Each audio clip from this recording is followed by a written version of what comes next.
What is up, everyone? It is your boy, your DM, Aaron Raphael Amin, here today with a wonderful party. We have, of course, Mr. Wendell, Riley Holst here. We have Ohio Hex, one of my favorites, always on the right side of the couch, good looking. And then we have an interesting guest here today. Our first guest, guys, give it up for Tim. How's it going, man? Hey, everybody. Also known as Camp Counselor Saying on TikTok. How do you feel? What's it like being here? I'm so excited to have you here playing with us. That's for sure. It's exciting. I haven't played D&D in a while, since our home game, but I'm just jazzed to just get back in the game. Hell whatever yeah. the circumstance. Awesome.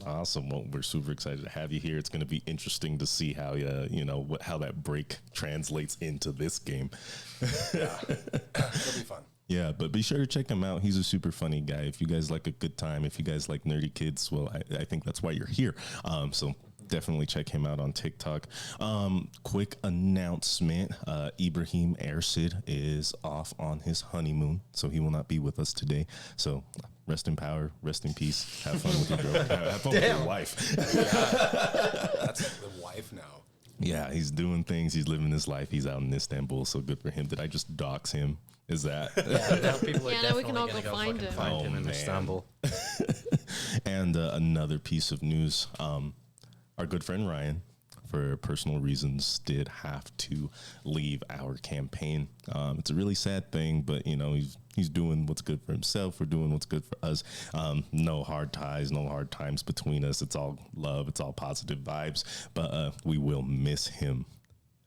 That all being said, I think the last announcement I will make is we will not be streaming next week. That is July 23rd. That is our off day for the month. We will be back on the 30th to have another great time with you guys. So, without further ado, I have a little recap for y'all.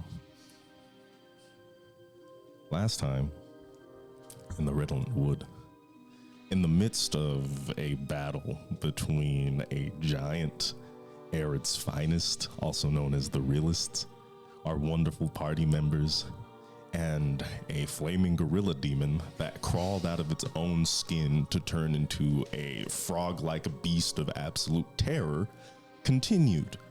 The beast took out more of Arid's finest and began to focus its battle on top of the giant. The giant screamed, waving its great club around, knocking over trees from the whole forest, crashing them down atop our players. After things went on for a reasonable time, they were chased towards the forested walls of Tomomori, where the Mokangaki, that is the Tomomori guard, appeared to aid these essentially civilians in their area. After a wild amount of attrition, the demon was finally slain. And our party, along with Arid's finest, was brought in by the Mokangaki as pseudo-prisoners of sorts and had to have conference in the shrine led by their shaman, known as Sadame. This shaman let them stay within the dungeon as they sort of convened about what to do with these newfound folks in their so precious forest. While our party was in the prison, something strange happened. There was an insane amount of magic that coalesced upon Ersid. And the only words he spoke were, "I wish for my brother back." And upon that utterance, reality was split in the center of this room. A dark portal opened up and crawled out a child, a teenager, sickly, pale in form, covered in dark robes, wild eyes, who carried Ersid out the room. After that, Ersid was gone. Kane and Narissa were left alone with Nanori, Arid's finest, and, surprisingly enough, the Weisgard Knights in the forest village of Tomomori. A conversation was had between them and Salomare, who seems to be one of the Aetir, the elite of the Church of the Seven Star Knights. And so we pick up with our two characters, Kane and Narissa, heading back to their humble room provided by the Mokangaki. You walk in and you see Icescale and Branch have fallen asleep on their hammocks. And you notice that Kanua has a book. He's writing in it. He sees you two. Well, where have you been? You know how to write? Excuse me, I think that's pretty standard for really anyone, really. I mean, I was taught well. I'm a learned individual. Looks may be deceiving, he says with sans a nose and many scales placed upon his body. Right. Well, so much for the others guarding the door. And I take back my javelins. I was up. I can watch. I have eyes. I can write and I can see. That's more than, I mean, you can see better than Kane, so. Okay. Well, we're on a team here. We don't need to pick a side. I would certainly hope so. So, and he kind of like hops up off his hammock. His very large, near 7-foot frame, head towering, almost touching the ceiling, folds his arm and looks at you. What's our plan? We're here, finally. You guys got me further than I did with my mates, so appreciate it. Well, I think the plan is to leave before the rest of these folks do and get there before them. You sure, mate? You don't think there's safety in numbers?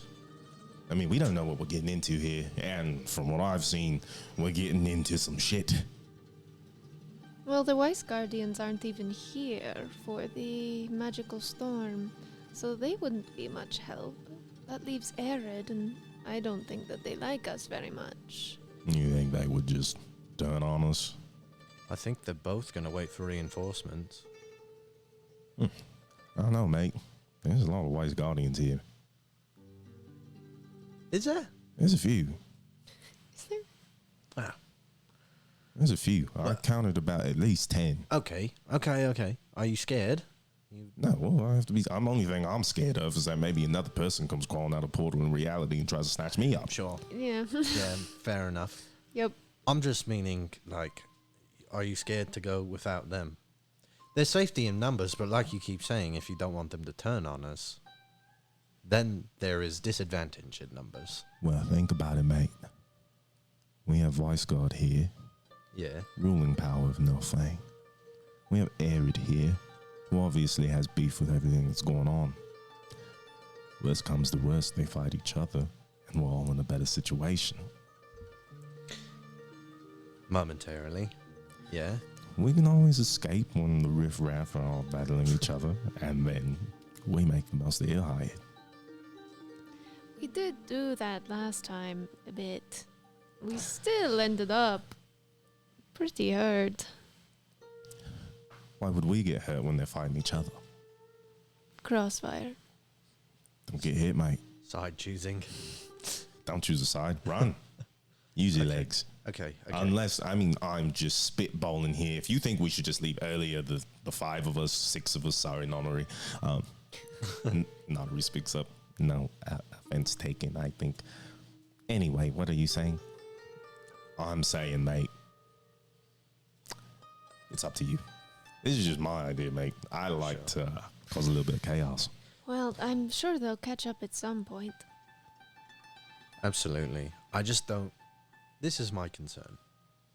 Is that after we arrive and we want to do exploring or investigating, I'm not so sure that the Finest or the Wise Guardian Knights are going to be very willing to do any investigating rather than just start smashing shit to pieces to try and stop the storm.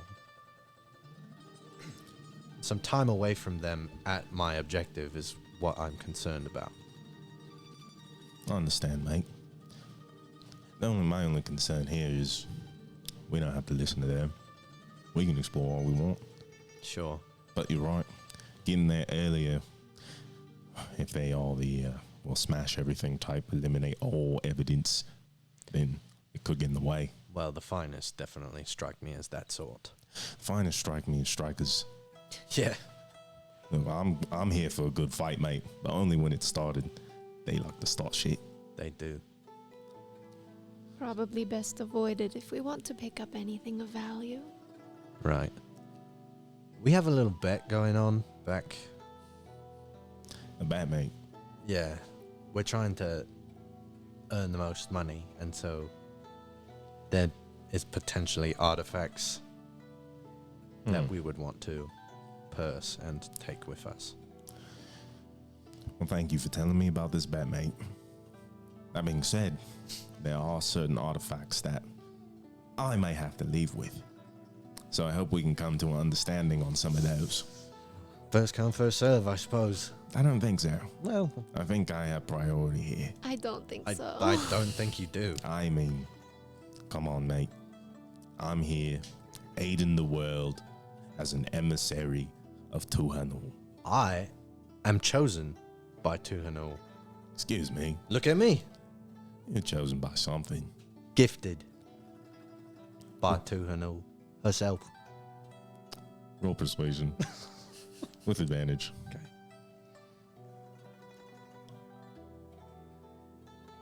How we doing? Pretty good. Shit. Holy, 27. Jesus. And like you say this with so much just like so much presence, and like you feel a little different. Like your teeth are sharper, your skin is a little more like gray. You are sort of, your ears are pointier and have like extra points on them, and those scales are just like part of you. Everything looks natural, and he kind of looks you up and down. He's like, shit didn't happen to me. So something chose you, and if it was two, no fine. But then that means you should help me, mate. We're on the same side here. Look. When we get there, and when we see these artifacts, Whatever those artifacts might be. yeah, well, you obviously have something in mind. I mean, I don't exactly know what they are. But Okay. if it's obviously it's Ilhaid, it's dragonborn shit, Yeah, which means it's dragon shit. right. So it's got to be like it's just, what is that called? The transitive property. It just it tumbles down like a snowball. You know, you surprise me more and more He every does day. have a lot of words that he knows. Yeah, Did I use that right? I don't know. I don't know. Amazing. Told you. See, you all need to stop doubting me. I can read. Right. I Well, can write. Yes, right. right. No, she's meaning correct, right? I think. Not read and write. Anyway, it sounds like we're gonna be leaving, just the six of us. I think so. I think it's best. Understood. Well, Mr. Blessed of Tuhanu. And he bows a little bit. I will trust you Wow. for now. Now we're getting somewhere. Well, I mean, we got all the way here together. Yeah. Absolutely. Anyway, I'm gonna get some rest. Was any of the Wise Guardians listening to any of that? Were you looking out for the Wise Guardians this whole time? You guys No. are in your bunker, like Yeah. in your room. But they were small. And what's his fucking shirtless? Shirtless. He was just standing Fabio, in the man. in the doorway before. So You can roll perception at disadvantage. yeah, of course, Since a this is- disadvantage. Well, let's see. No, this is after the fact, so we're gonna use your passive, which I believe is a 7. It's half of passive. It's you have a -5 to your passive. Oh, yeah. Okay, understood. Okay. You don't think any of Weisgard was watching? Yep. Good. Oh, No one listened to any of our conversation. That is great. We planned totally, utterly in secret. sounds good to me. I think we should also rest. Yes. We'll update Branch and Ice Scale in the morning, and maybe we can talk to the residents here about maybe getting more materials, maybe Sure. some protection while we go out there. Sure. Fair enough. All right. Night, mates. Good night. Is there anything that you guys are trying to do before taking your rest? I'm just gonna look into the orb before I go to sleep. Are these like bunk beds, hammocks? They're like essentially, yeah, they're like a set of hammocks, 3 on each side. That's cool. I will swing down, head just upside down. You should stop looking at that thing. And I'll swing back up. Are you saying anything to it? Are you just looking in it? Are you trying to find something? What exactly are you trying to do? I want to try and go back into that dark void that I was in the very first time that I looked in it. Roll a flat charisma check.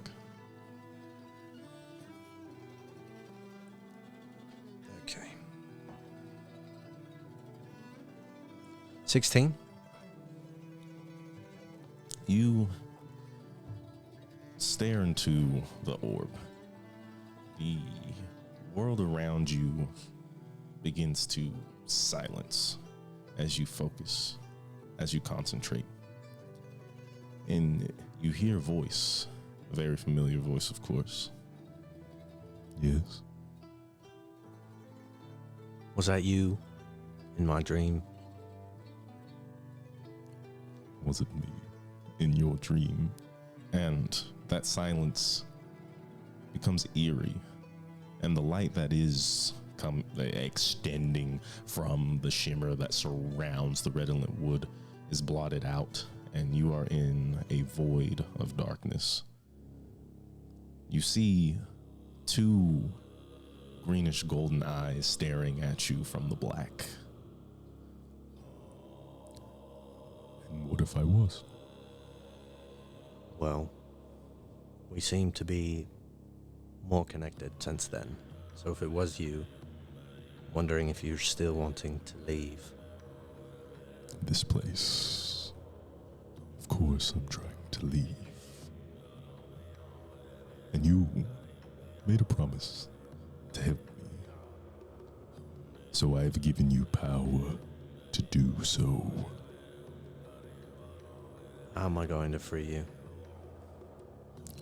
And Eliad, has the answers you seek. Look. You hear some silence. For her. For her? Tuhanu. Fucking hell. I will look for Tuhanu in Ilhayed. I can feel her there. She calls. And I must see her in the flesh. The fucking flesh. Yikes. Okay. I will look. Indeed, you will. Are we done here? We're finished. And you're back on your bed.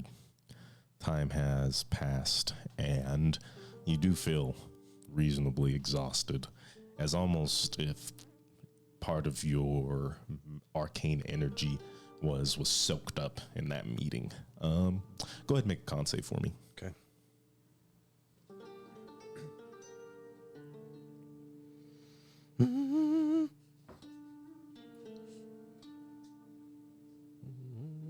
Where is it? Oh, 14. Okay, cool. You guys sleep just fine. We are gonna break away for a little bit and talk about someone else here.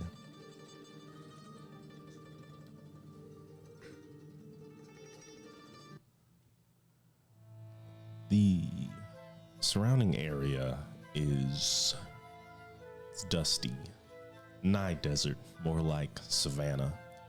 The houses are close to the ground, white and light to bar off the sun.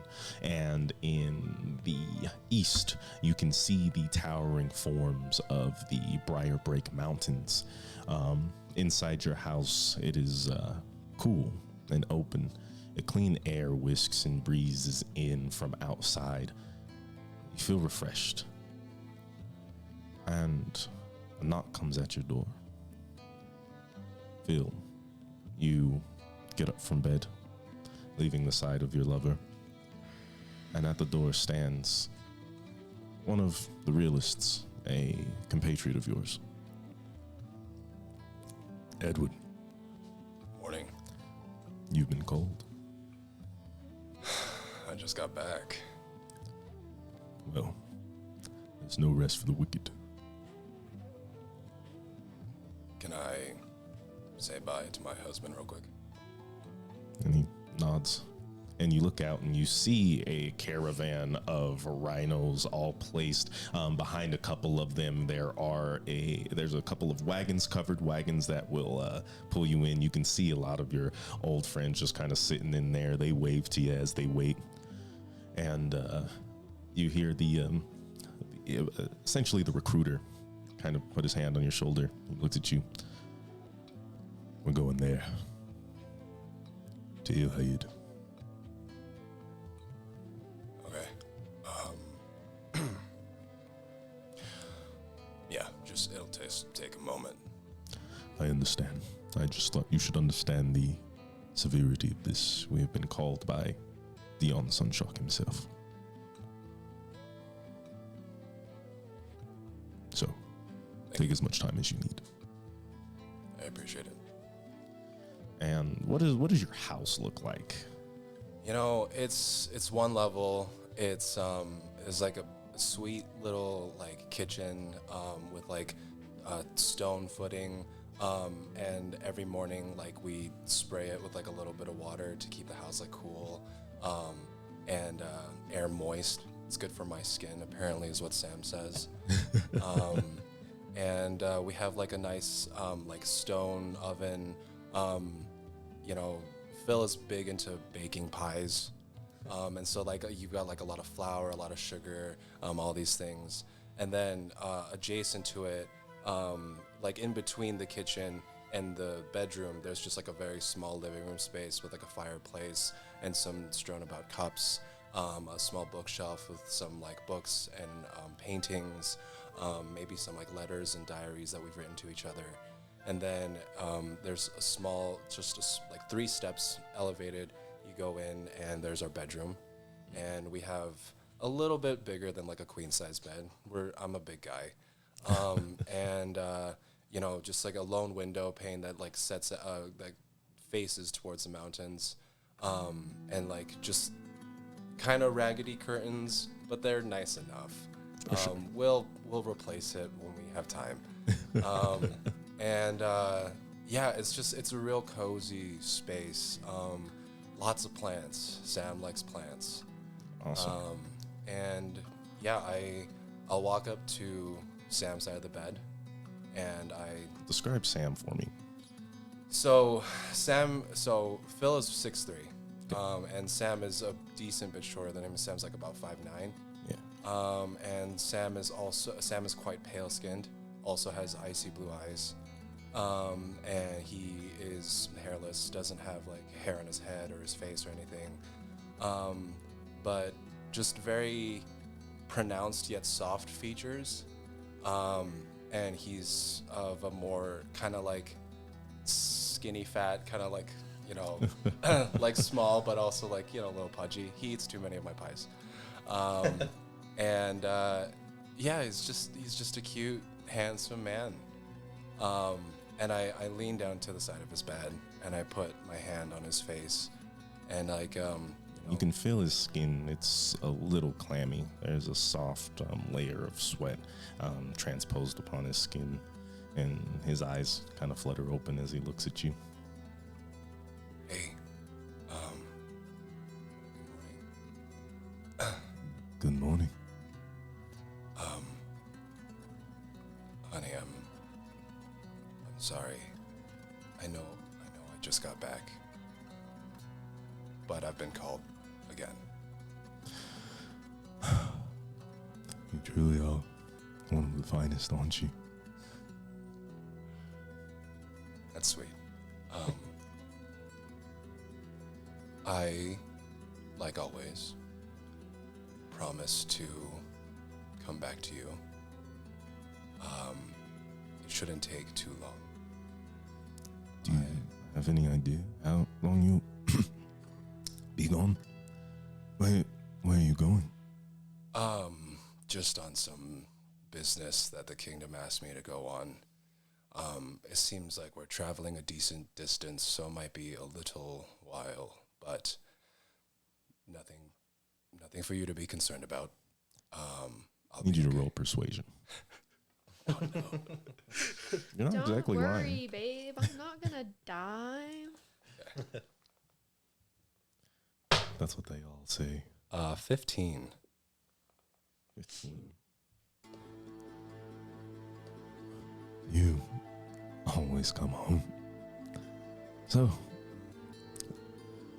if you don't return in 10 days, I'll send someone after you. But I'll bring you back to me. It's comforting. I'll be sure to make sure that all is communicated to you to let you know my whereabouts, when I should be expected to return. I promise. I'll do my best. And I promise to not worry. Thank you. Well, should be able to retire eventually, right? We can run our little tavern I'd love that. together. Drink water. Take care of yourself. You don't have. You always tell me. You don't Really? have to tell. I understand. Stay hydrated. Yes. Make sure you eat. Yes. I know I can be a bit naggy. It's important. You simply care. I just need someone to come back to. My dear, I will be here. As long as you're taking care of yourself. So will I. And he brings you close and kisses you on the forehead. I smile at him. I kiss him on the forehead. And I say, I'll see you soon. Soon. Until then, I will sleep. Rest up, my dear. Travel safe, my love. And you exit the bedroom, and you can see Sam's somewhat live frame squirming about in the sheets. You hear a couple of coughs as you exit, and it's a small worry that even though that this is an excursion you know that may aid in your lover's condition, that the last thing you may have heard from your husband is the sound of his sickness as you step out the door and onto the caravan, making your way through the Badlands Desert and the Redland Valley and on your way to Tomomori. All right. Why are we called? Well, and the recruiter who's like in the middle of the caravan, you're surrounded by all of the others, Aird's finest. They're all kind of brandishing their weapons, sharpening them. They all look very serious about this. A couple of them look confused, and they all turn their eyes to the recruiter. It seems Dion Sunshock's original battalion was, well, knocked out of commission by a fiend. There's strange work going on in the forest. It's aggravating giants, and it's bringing a strange concentration of magic that allows the mortal form to be abused, is how it was reported. Men, I want you all to listen to this. It sounds like we're up against some pretty serious business. Be wary, investigate, and keep your weapons ready at hand. I will not make a liar out of myself. We are all going home, and we're all going to help these people. Am I clear? Aye. And you hear that sort of echo, and the recruiter himself brings everyone together, and he raises a short sword, and he says, "Deny it all, and you will see the truth." And you hear in return, "Deny it all, and you will see the truth." And you're on your way. And you can see the sun rising over the east, over the mountains, and sort of tracing your path as you look down towards the redolent wood. And you can make out what seems to be a bubble that glows and glistens and sort of roils around the area. The soft steps of the rhinos pushing through the sand. And you're off. And we're going to go back to Tomomori. So, it is the morning, and you are all woken up by just a standard Mokangaki guard. Says, "Hello. We are having breakfast in the shell in the room. So, please join us if you will." Sure. Of course. Get up. And Kanua stretches Ice Scale and Branch. They kind of like look around, a little trepidatious. "Should we join?" Well, yeah. We probably should eat before we leave. Yeah, you know, Twig. If you eat, maybe they won't call you that anymore. Maybe they'll call you Branch, you know, you get a little bigger. And he stomps out of the room.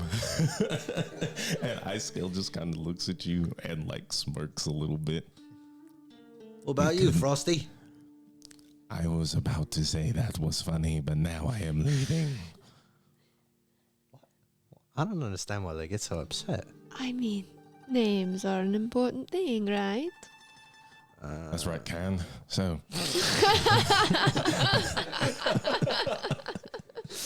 I go, God damn it, why is Kanua funny?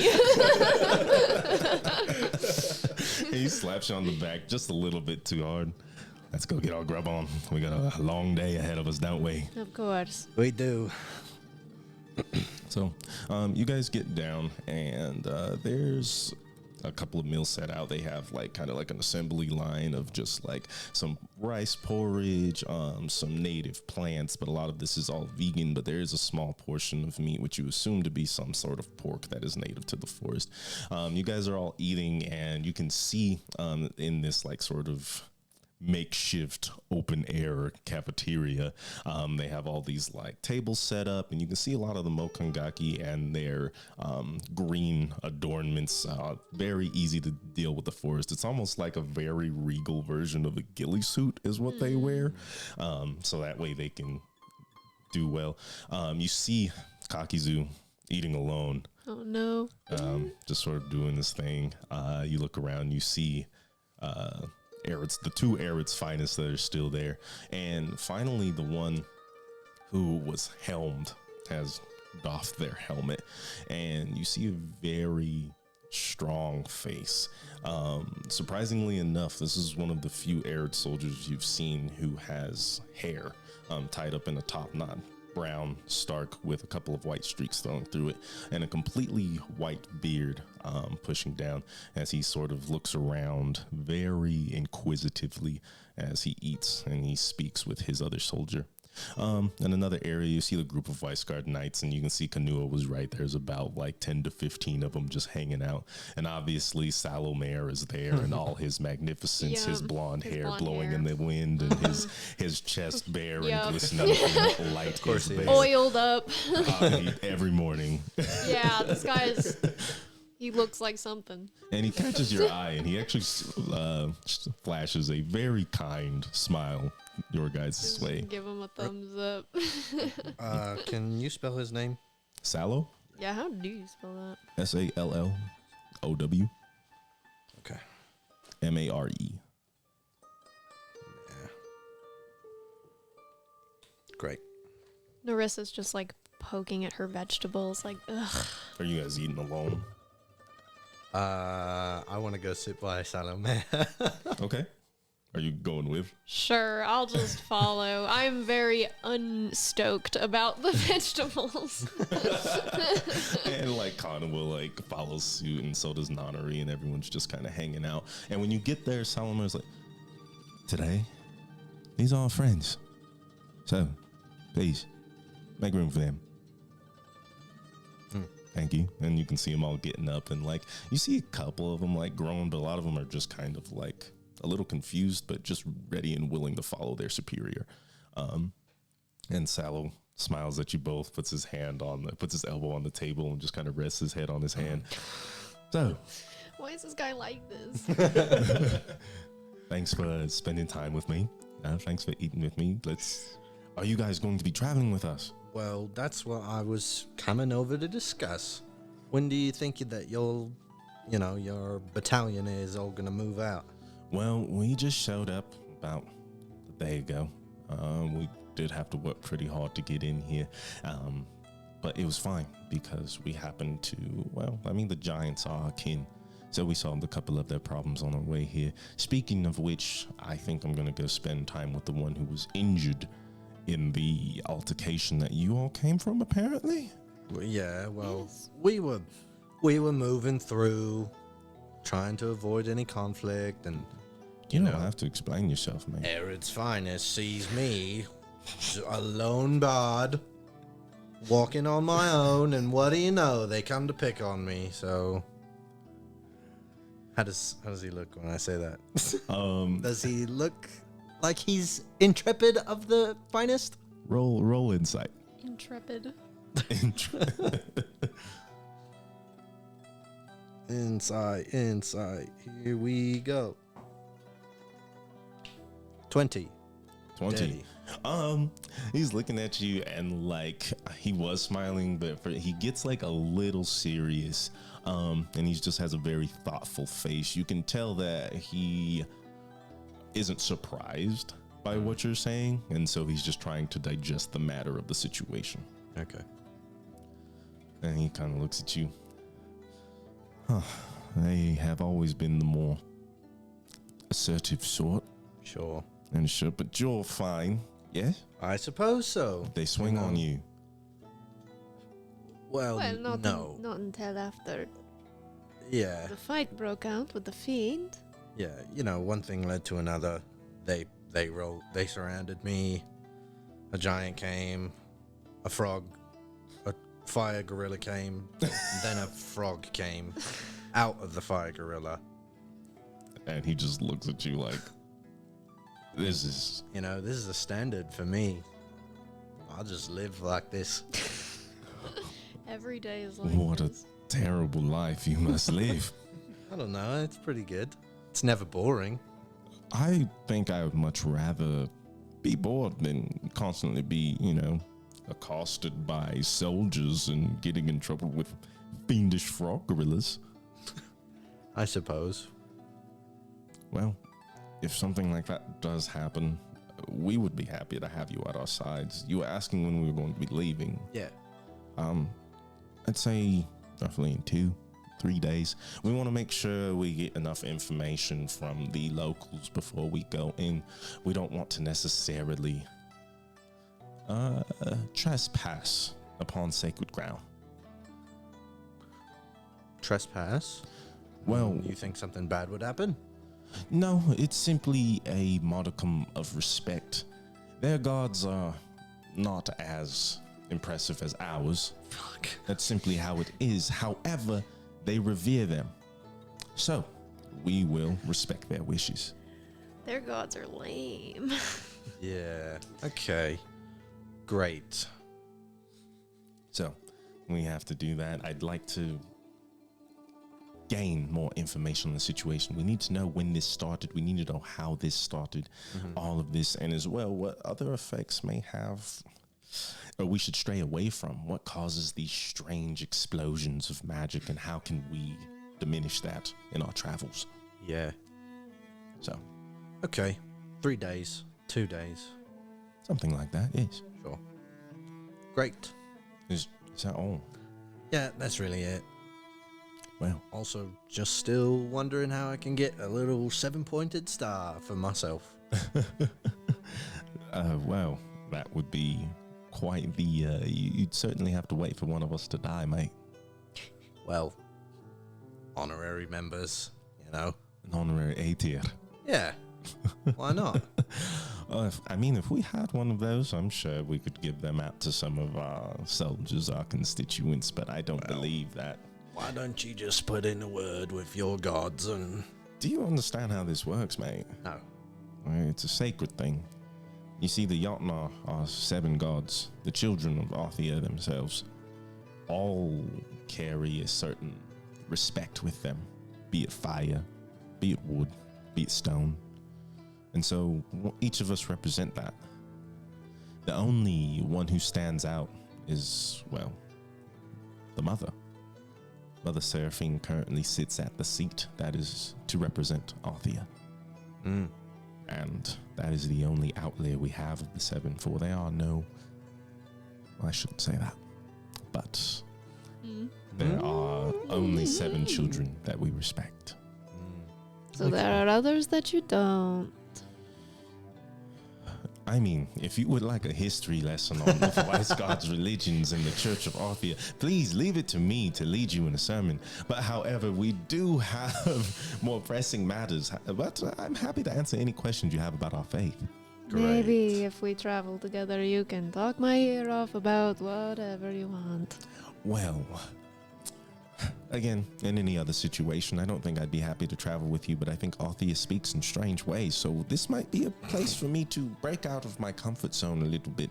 I'd be happy to speak to you about our faith, and maybe, just maybe, we can convince you to change your ways.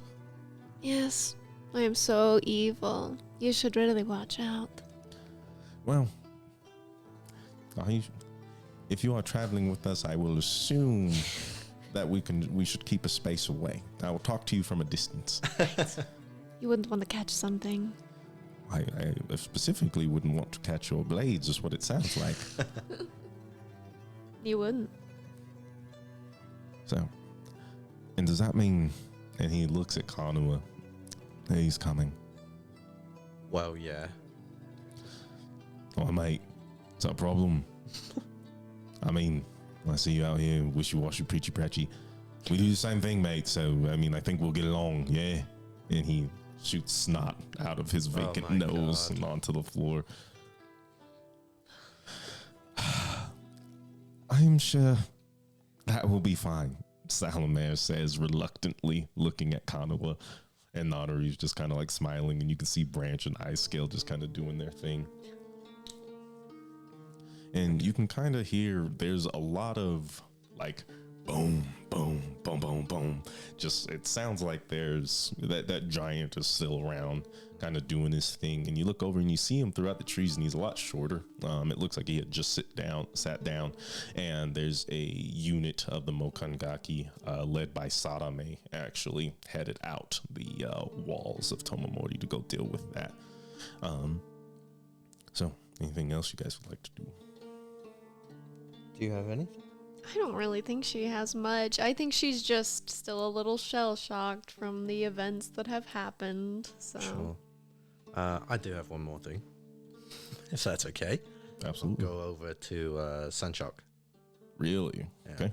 Awesome. You go and you sit, and they're definitely like, they're sharing a table with the Mokangaki, but it's like 4 or so soldiers, and these 2 at the very opposite end. There's a huge space between them. And you sit down, and they both look at you with just the most haggard eyes, stressed and focused. And they stop, they stare. You look dashing, Sunchok. I must say, no helmet does you well. Okay, well, just thought I'd start with a little compliment. Obviously irrelevant. So when are you guys thinking about moving out? As soon as our forces get here. 2 days, 3 days, Arid is tonight? close enough. I believe we'll see them in 2 days. They should be riding fast. Okay. What are you guys planning on doing when you get there? Stopping this attrition. What if it's like really powerful and you all get vaporized as soon as you walk in? Well, then I don't think we would be here in the first place.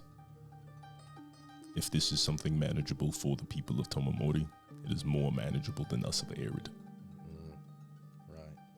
Right, you are super powerful. Do you have a plan? Like when you get there, you're just gonna go in and smash. We will investigate. Chop. We will find the source of this sin, and we will dismantle it as quickly as possible. Great. Okay. Anything I could do for you? Leave. Sure. Absolutely. Sure. Okay. Well, you have yourself a good day. I like your hair. You fellow over there next to him, Bald as fuck. you could learn a thing or two. Look at this. I'll twirl my braid. Jealous, aren't you? It seems superfluous. It's unnecessary. You're unnecessary. And I'll turn around and walk away. And you leave and you don't really hear anything come from them. They just kind of do their thing. Arid's finest will not forget You're unnecessary. So rude. this. So mean. I'll just like walk up to Kakizu and like put my hand on his shoulder and just like squeeze it and give him a nod as I like walk out of the cafeteria place. And he looks at you, and you can see just the longing in his eyes as he nods back. And Nonary kind of like sits back and talks to him for a little bit. You can see take out his notepad. So, what's the move? Well, Actually, Kanawa comes up like he sees you guys He says, away. what's the move? Yes. What are we doing?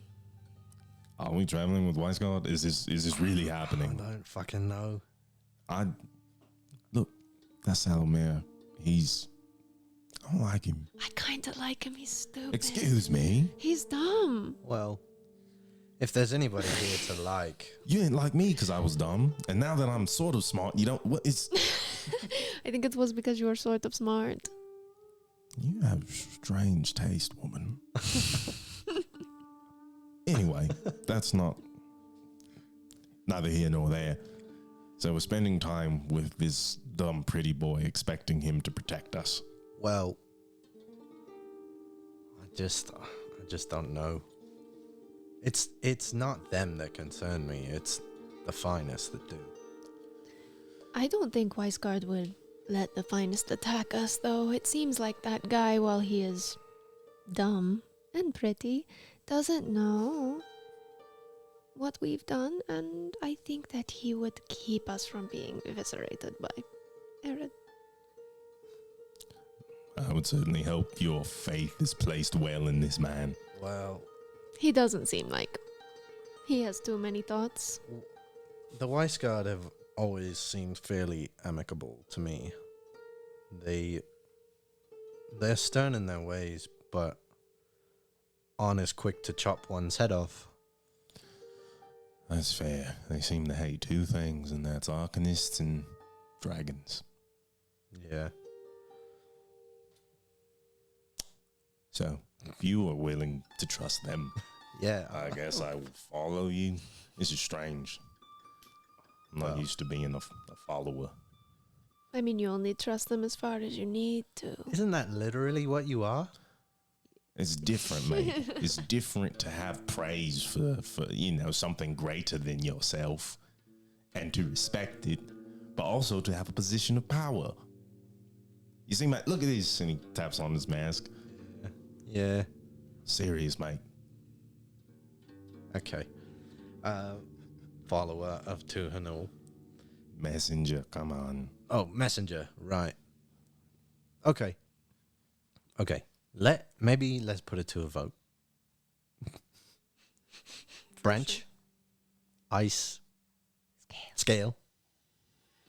I give a thumbs up.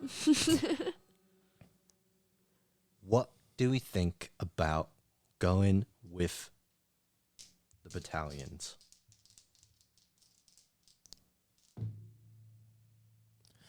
Branch shakes his head. Icicle nods. Cool. Fuckers. 50-50. See, this is why I don't call them by their names. Because they Because we they don't canceled agree. each other now. Yeah, you just, you know, Nanori, what do you think? Naru's still, he's out doing his thing. Oh, okay, he's yeah. still talking. Right. Yeah. Should we go ask him? It seems Konoha will follow what we decide. Branch and Ice Scale just canceled each other out. yes, irrelevant. What do you know? Do you want us to help you in this horrid situation? Yes. Then please, at least a minimum of respect. Okay, you're right. Branch. Ice scale. And they both. I appreciate your input. How is that? Good? You said our names correctly. Yes, he did say our names correctly. And I said I appreciated your input. That matters not much, for the Yuan-Ti is right. We Right. are now neutral. So, I honestly don't care. If we wait, we wait. We can go with them. The safety is in the numbers. Yeah. If they turn on us, well, so be it. They might turn on us as we come back and meet with them again. Right. Maybe we speak like Salo said with the Mokangaki and see what they think about this trespassing of the gods. Seems like Nanori is already ahead on that. And you see him, and he's moved on from Kakizu, and he's talking to like a little group of the Mogangaki. If this thing is, I mean, whatever is happening here, apparently was strong enough to give Ersid some kind of wish. If something like that happens again, maybe it's better if there's more bodies around us to absorb the magic. Yeah. Yeah. Okay. What are we gonna do in this fucking place for 2 days? Kick rocks? I don't know. Build a tree house? I mean, We built a tree. we could just examine the nearby forest. Scout it? It might be good. We could Then just we can maybe look around. establish some sort of trust, like, hey, we found this, blah, blah, blah, blah, and we shouldn't go that way because there's some sort of evil woo there. Yeah. Right. Right. Evil woo. Yeah. We don't want any of that. No. No, I don't want any of that. I would like to get there, get out, and, do our thing. Sure. There's people I need to speak to. It's weird being away from, well, the truth for so long. Sometimes you walk away from your truth and you realize it wasn't true at all. So maybe Shit. it's helpful, you know. And he just kind of shrugs and, Okay. like, walks away. Should we have a look around then? I suppose. So, you guys are going to scout the forest? Yep. Okay. Sure. Hmm. Is that what's happening? Yep. Yeah. Yep. Yeah. Yep. Okay. We. Oh God. Scary. Only at night. Only when no one else is around. Okay. So No, you just guys go kidding. out to the I'm forest. just Who kidding. who are you leaving with? Are you leaving anyone at the camp? Yeah, everyone except Ice Scale and Branch. What? You just want to take Ice Killer Branch? Yeah, I want them to come with us. All right. Us Sure. What? That's fine. to scout. I Okay. want them to come. Okay. They ran away last time. I want to see if they can do something. I want to see if they're useful. Okay. Are you guys looking for anything in particular? I'm going to look for, I guess, any more like fiendish presence. I just want to make sure that we don't run into anything like that again. Okay. I suppose I'll look for the easiest path to travel to Ilhayed. Okay. Understood. I'm gonna have you roll survival. I'm gonna have you roll either perception or investigation. very good at those things. Oh, 15. very good. Natural 1 plus Oh. 2. Nice.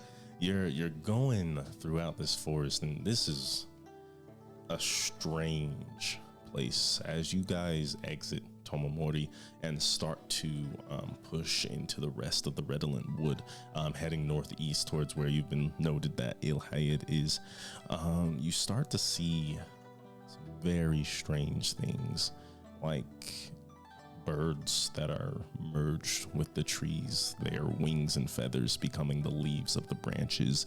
You see strange sorts of boar that begin to walk around that have almost like Siamese twins of other animals branching off of their bodies, and they run as soon as they see you. Instead of squeals, you hear like chirps and barks coming from them. And you are just so confused by the world around you that there's just no way you can focus on trying to find a path. And everywhere you turn, there's trees like grabbing onto each other almost, their branches starting to turn into tentacles and coil around them. And one thing that really sets you off is you happen to see one of the bodies of the Mokangaki, and it's just lying there on the ground, but their arms and legs have started to meld into the earth, and their eyes have sunken in, and you just see these black sockets where the start of new life is starting to grow. What the fuck? You got a 15, Yeah.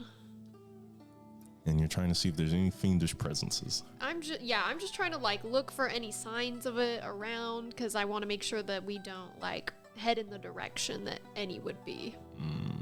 Are you going to be using your divine sense at all? Yeah, I'll turn that on. Okay. There's nothing near you.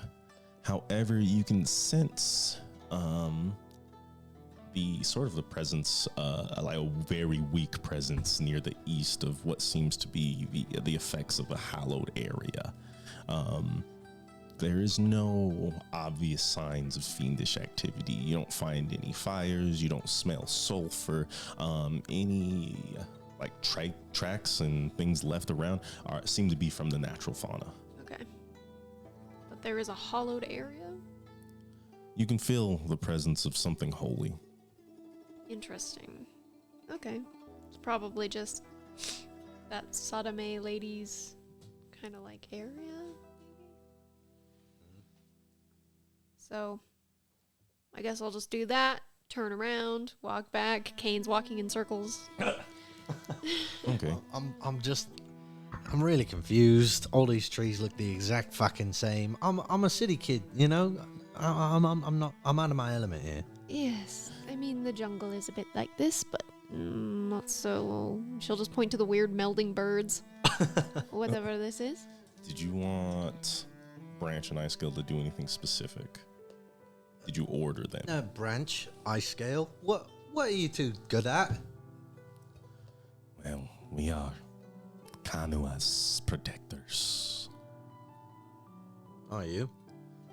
Essentially, we are there to provide, and Branch speaks up, we provide backup, so to speak. Okay. So are you good at looking for things? If we are told what to look for, surviving in nature is what we do best. Okay. Well, how about you guys find us a good path to travel then? They both nod and shove off into the forest. You do it. Let's see, I'll roll one of them at advantage. And so they are looking around, and Branch and Ice Scale come back after a good while of going back in the forest. You almost think like, oh no, like they're gone. They got eaten. And as they return, you see kind of like a concerned look on their faces. We found a path. Yeah? To where? Not entirely sure. However, it's been recently walked. There are footprints, How recently? I would say within a day. And they were human or humanoid? Yes, I presume the battalion of Mokangaki has set out. Sure. So they left before us. Why would they do that? I don't know. I would assume that they are frequently moving through this area in general. This is their forest. Right. Okay. Well, you But know, we do have a heading.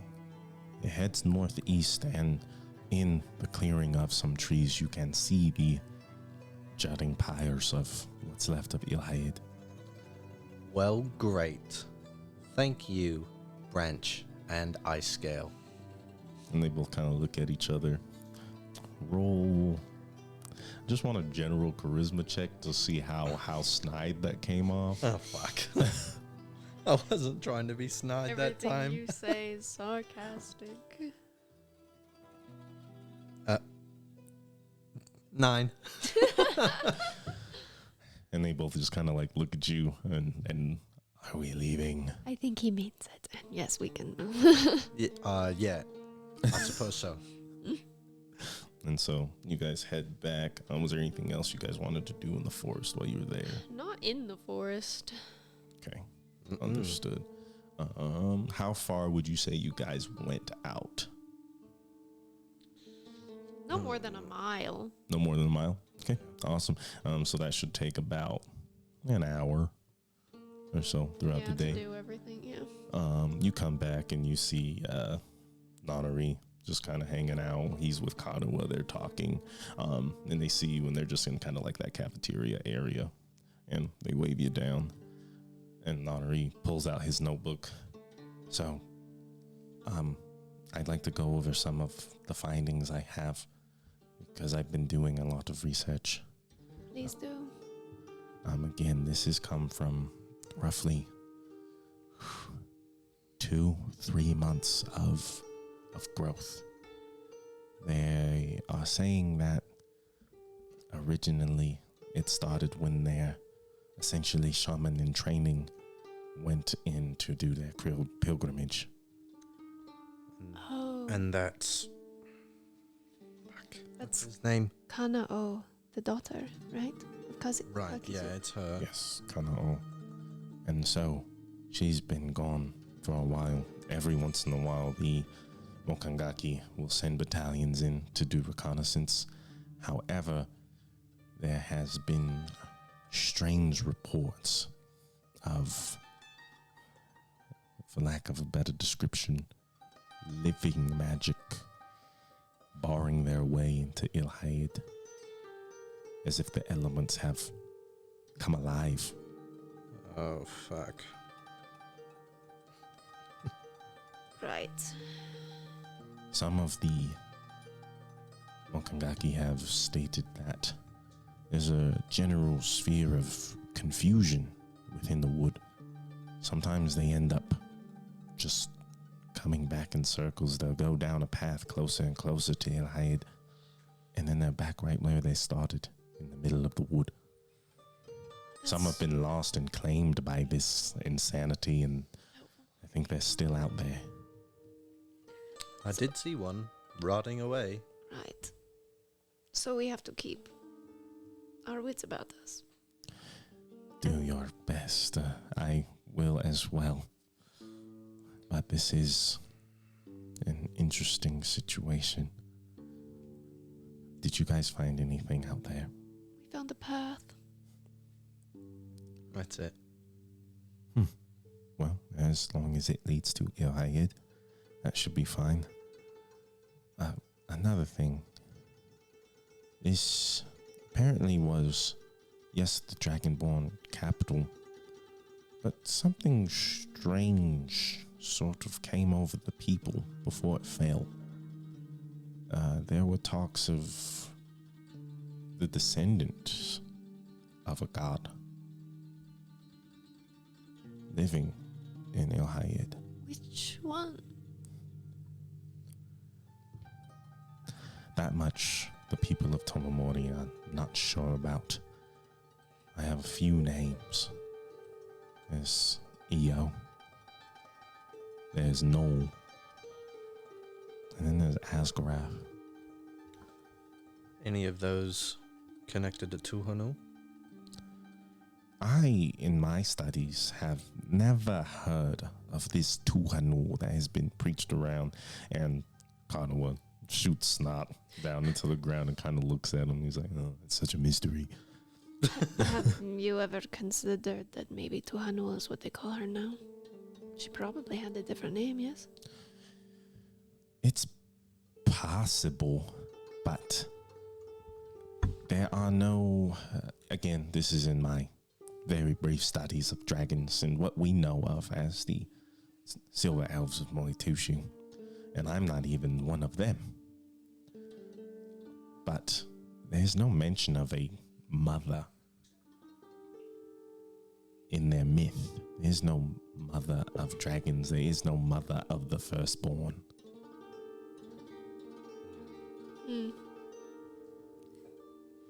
Konoha, you know anything of a descendant of Tuhanu? Someone connected, another god?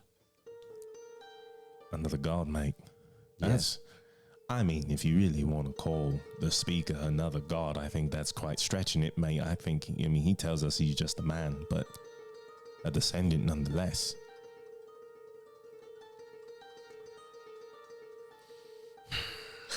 Yeah. For No, real. I don't think that your speaker is a god. I don't think so either, but a descendant, he claims to be from her blood. That's the connection that drives him, that allows him to speak for her.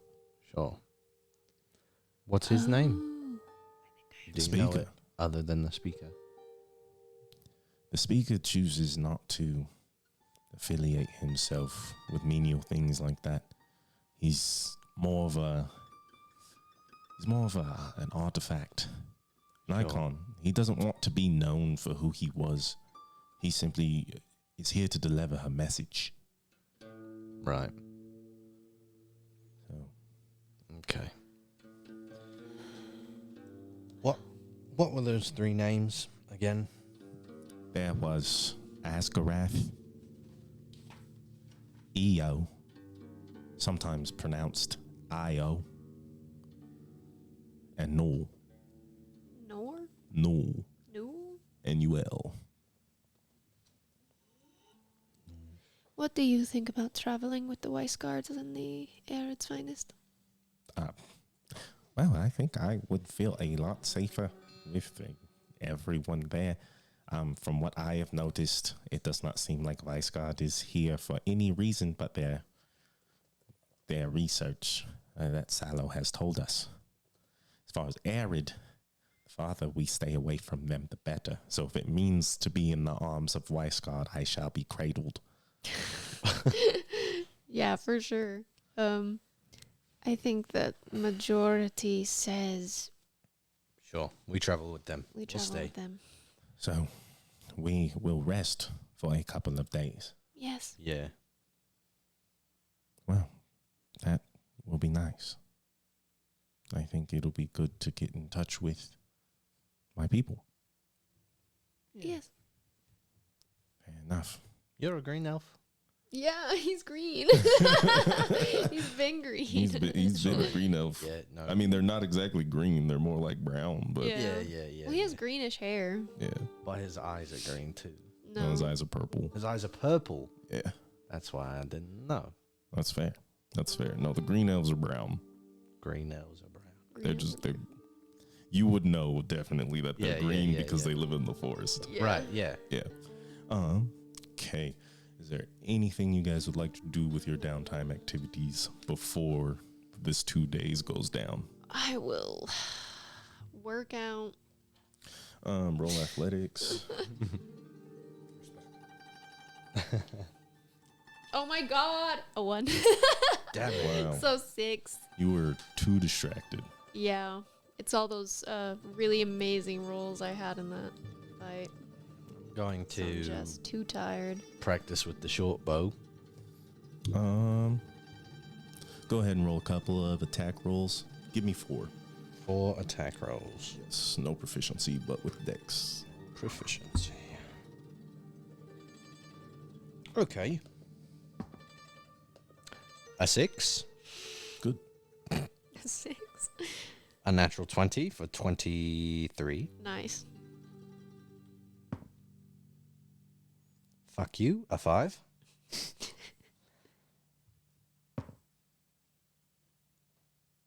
And an 18. Cool. Okay. Two, really good shots, and then two Yeah, just 2 really good shots and 2 dog shit. Good to know. As you're practicing, you try to imagine Airsid like shooting the way he does, the way he draws the arrow back, and pulls the string taut, and lets it go with his breathing. He breathes out upon release. And you do the same, and as you're catching your breath up, you finally find that sync. And after a while, you kind of have been set up with the targets with the Mokangaki, and you're getting bullseyes. You're doing pretty well. You can feel that you're close. Okay. You're close to mastering this weapon, at least to a modicum of use. Sure. We'll go ahead. Is that everything? Yeah. So, Okay, then we'll go ahead and say it is now. You guys are on the 11th of Lotus Moon. She's And- like, God, I can't work out to save my fucking life unless I have a partner. Damn. And as you're going through your training on the second day, you hit your bullseye, and a hand rests itself upon your shoulder. You are doing good. And you turn, and it's Kakizu. And when you look at him, it's not hard to find traces of Airsid. The chiseled jaw, the high cheekbones, even the same bend in the nose, and their green eyes are almost exactly alike. Has my boy been training you? yeah, he did a little. Oh, he seems to be all grown up now and well trained. Yeah, he's pretty reliable in the field. He smiles softly. That is good to hear. What? He hasn't been any trouble for you? Well, That's not true at all. there was this one time we got into a little barroom brawl. It all worked out, you know. He's a little hot-headed, but enjoyable to be around. Like a father, like son. I've been in my share of tavern brawls. Yeah. So, if that is the worst of it, I'm glad to hear that. So, do you know who that was that took him? You don't? Look, I don't know exactly your family dynamic. You know, he never really got into it, but that was his brother. And he just kind of like stares off into space.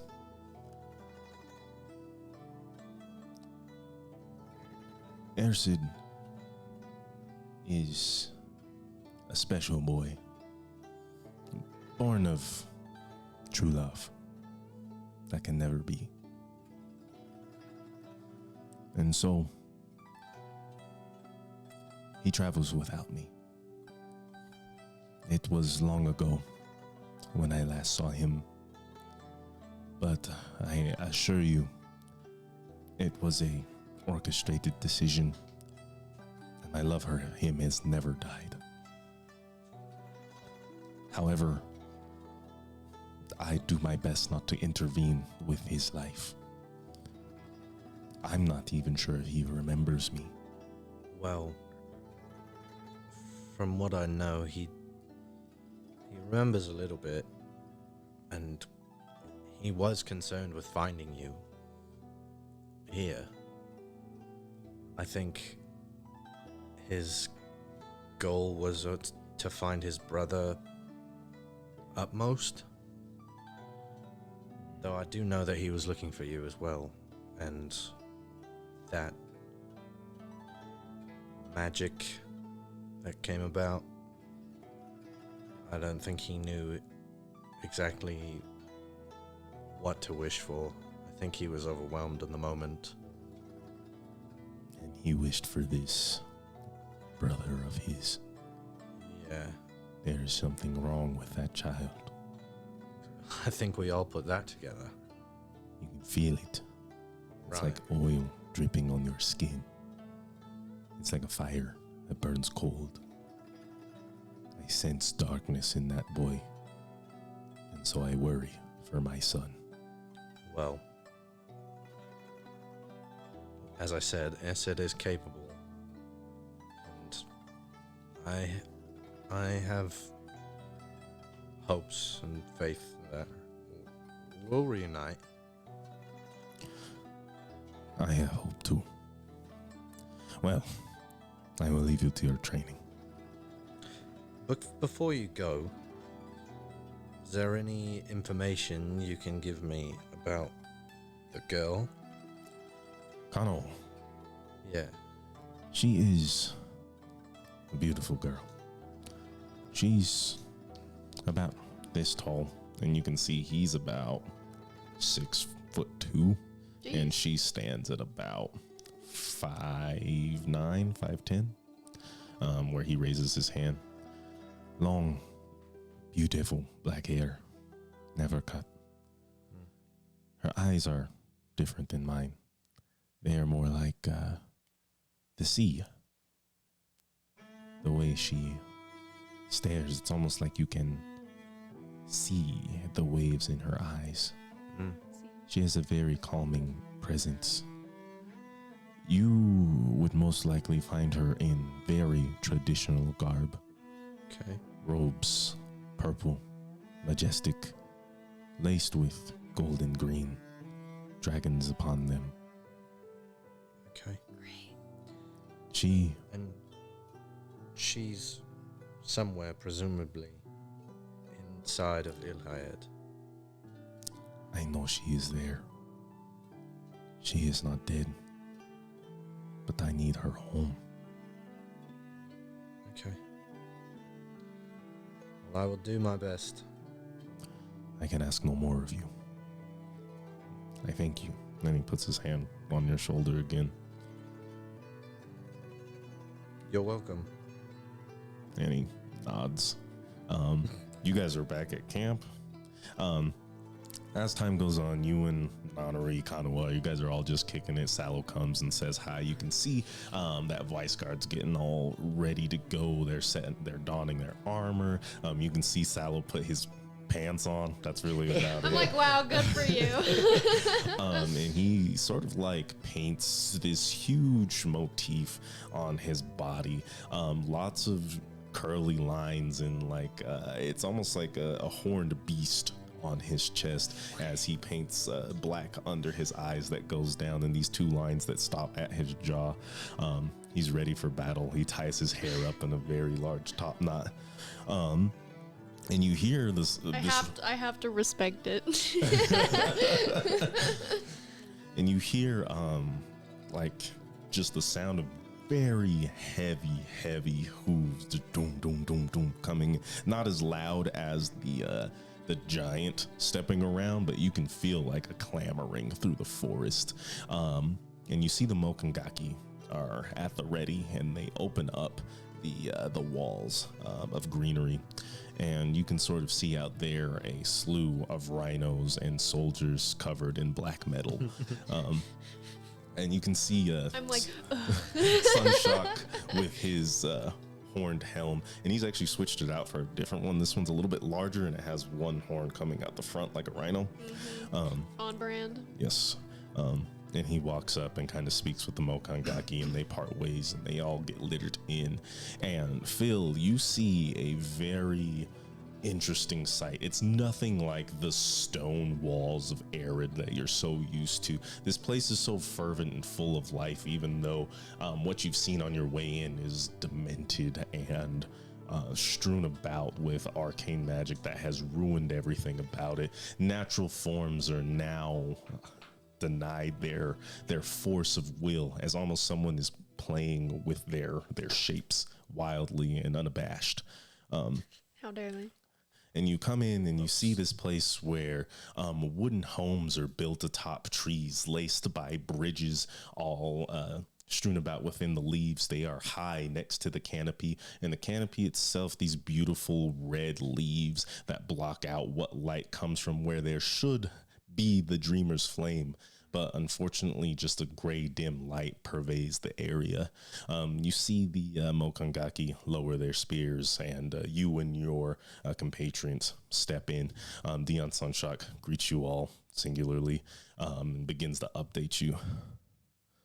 So, men, thank you all for leaving your homes and choosing to serve the greater good.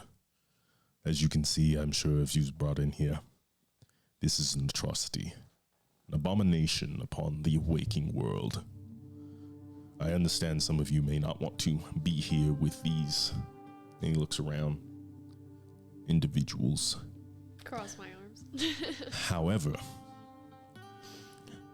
what must be done, must be done. Deny it all and you will see the truth. And sometimes that means we must deny ourselves. So, this Ilhaid, this capital of arcane and dragonkind, is exuding some sort of force that we, as a realist, must destroy. This cannot be allowed to spread. It is a threat not only to Arid, but the whole realm. So, leave it to us.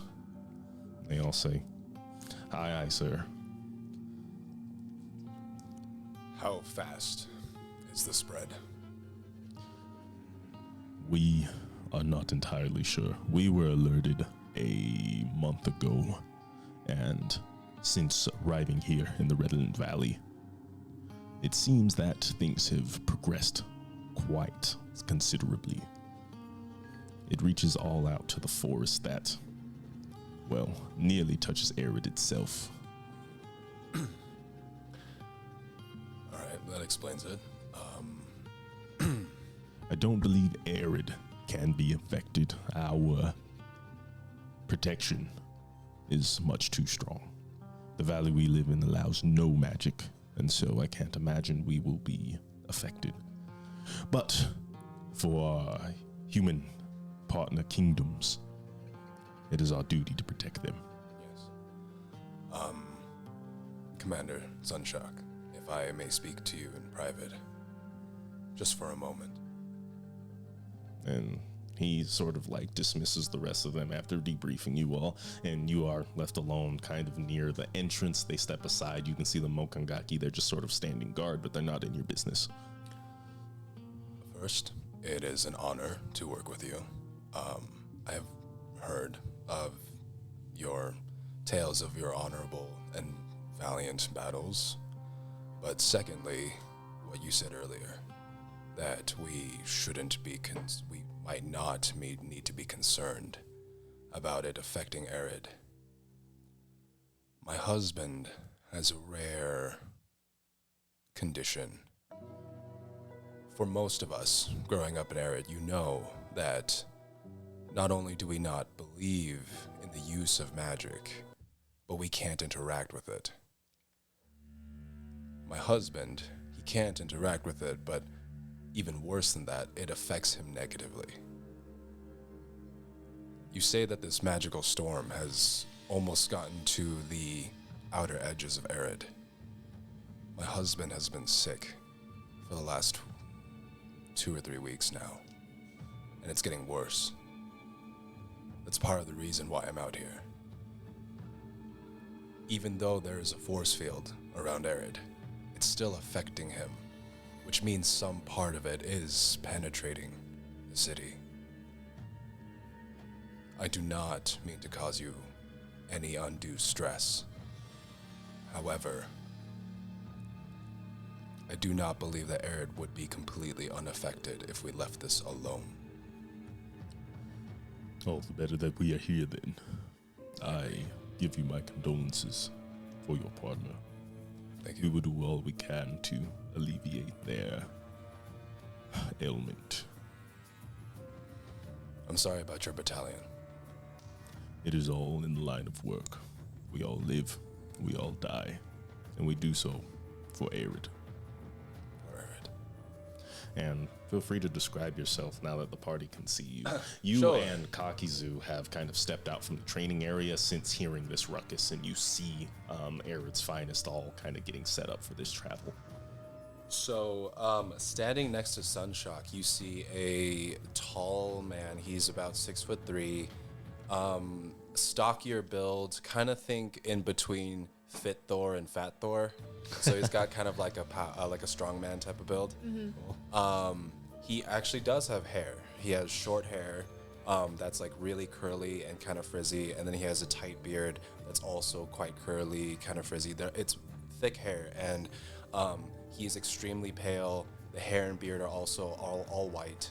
The eyes are like icy blue, and it looks like he's just wearing regular like cotton wool clothing, and then just like a breastplate with a singular like shoulder pad on the left side of his arm, and he has a great axe hanging on his back.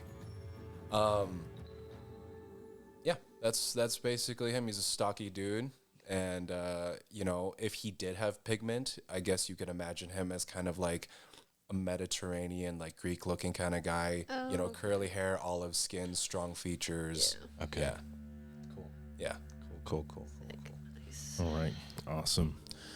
Some time passes as these 3 units all get ready. A couple of the Mokangaki suit themselves and get ready to leave with Vice Guard and Arid as you guys are brought to what looks to be another wall of foliage and trees and such, and a large amount of the Mokangaki are lining this wall, and standing in front of you is Sadame, the priestess, and her hair is tied up in a very ornate fashion. There's lots of like loops coming in and out, and then a large bun that kind of comes up, think kind of like a geisha, and her like whitish greenish hair, and you can see her eyes almost glowing in this strange goldish color as she begins to speak. This is sacred ground. A ground my mother and her mother after have all traveled. It does not belong to us. It belongs to no one. We extend upon you this grace to make your way through our lands. We understand much is happening outside of our control.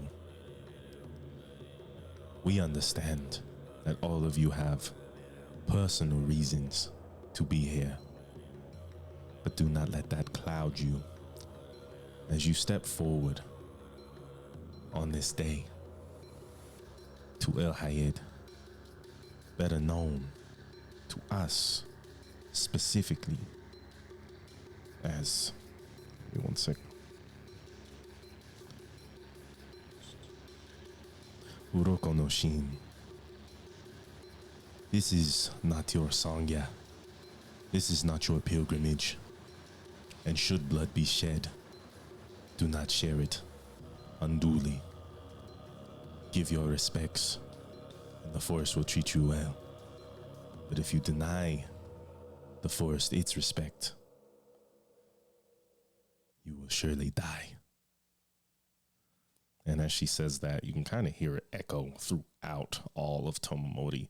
The trees sort of shaking, like you hear birds and things all flying.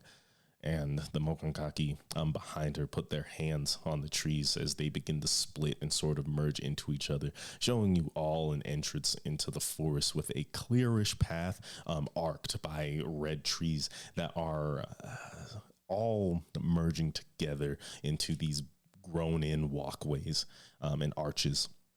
And as you step through, you can feel the weight of the magical storm around you as you all head deeper into the Redolent Wood on your way to Ilhaid. And we're going to take a break, you guys. We'll see you guys in about 15 minutes. Talk to you soon.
And what is up, you guys? Thanks for sticking with us throughout the break. We're finally on the move here. And before we get into it, just a couple of shout outs as always.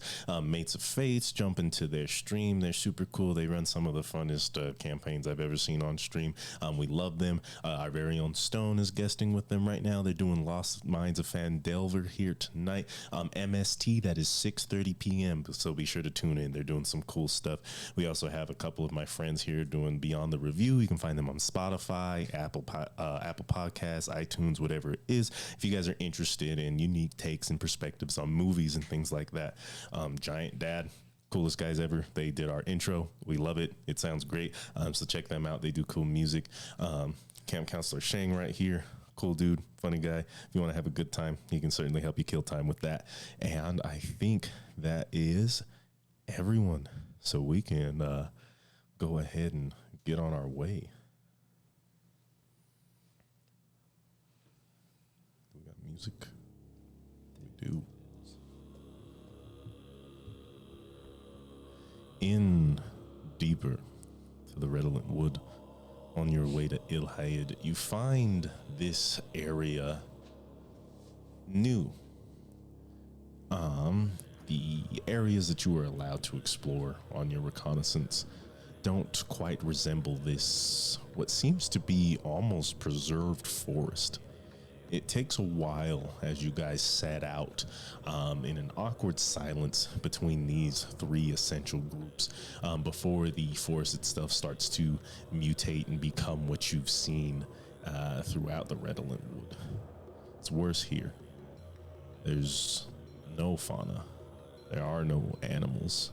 It's eerily silent as the almost artificial breeze makes its way through the winds, through the trees. The winds whisper like voices in your head, and you can feel the weight of magic upon you. You can almost taste the arcane energy as you look into the sky, and you can see roiling clouds of blue and purple slowly almost descending near the east to where you presume to be Ilhaid. You hear the marching and sound of armor clanging together as Vice Guard, Arid, and your small group, surrounded by a couple of Mokangaki, make their way through the forest. Sallow kind of speaks up. So, is this trip going to be... Are we worried about something? Are we going to alert something by speaking? I'm sorry, I'm kind of a talker. Oh no, he's a talker. It just keeps the morale up, you know. So tell me about your Arid's finest. Is that? And he kind of gets closer. Dion Sanjak. Your name rings bells. So, this must be serious if you're here. And those around can just hear a soft. Dion loves talking. Obviously. And you look around and you see a very strange group of people all put together. One is they look to be scholarly. They have long black hair with highlights of green throughout, brown skin, very dark like oak, resembling the green elves of Tomomori. But they look out of place as their garb is blue and lined with gold. They're holding a book as they seem to be very interested in the surrounding area. They look like a scholar to you. Can you go ahead and roll history for me?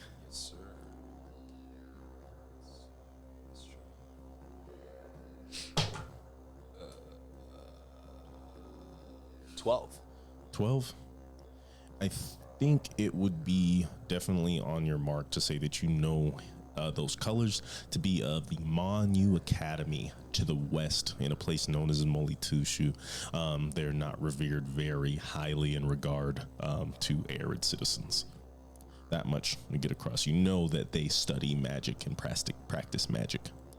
Next to them, you see three individuals covered in white robes. One of them has them tied around their waist and a very large frame with their muscles coated in strange haphazard scales that look like they were almost merged into their skin forcefully. They have claws, and once you get to this person's face, you realize that their nose has been cut off at the edge of the face, and you can see the almost wounded flesh sort of healing as they spit snot out of their nose onto the ground as they kind of talk to their other robed constituents, two lizard folk that come with them. One is more of a bluish hue, the other is kind of covered in moss and green.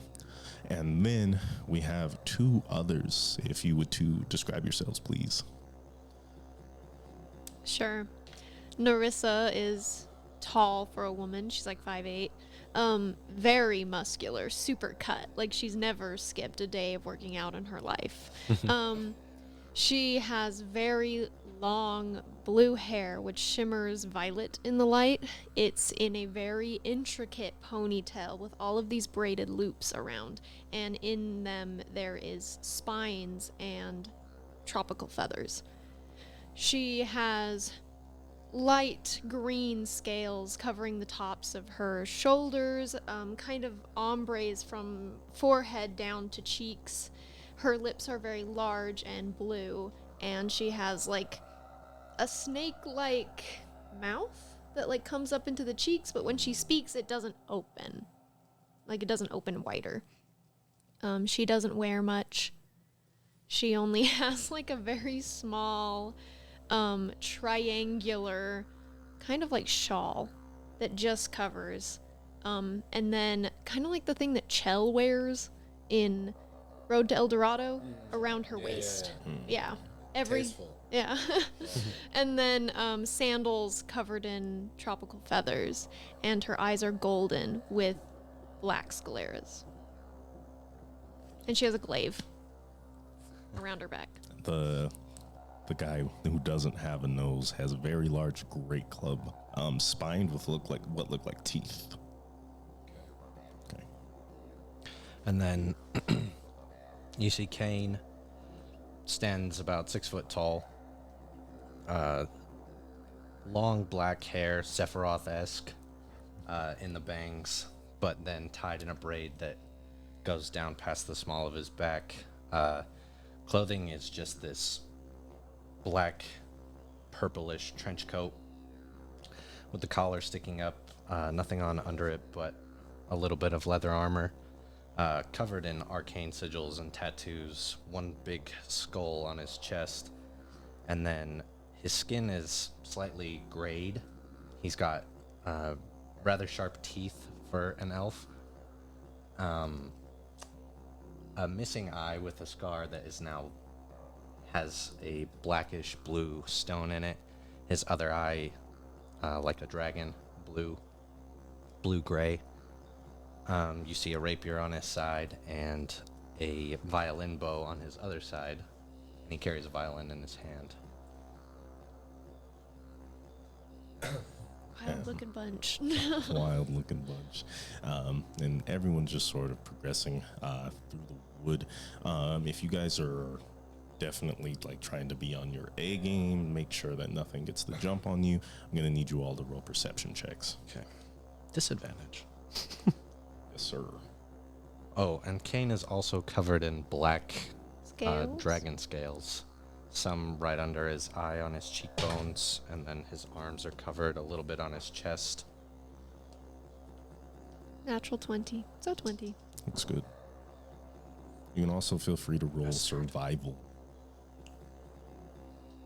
Oh, that helps.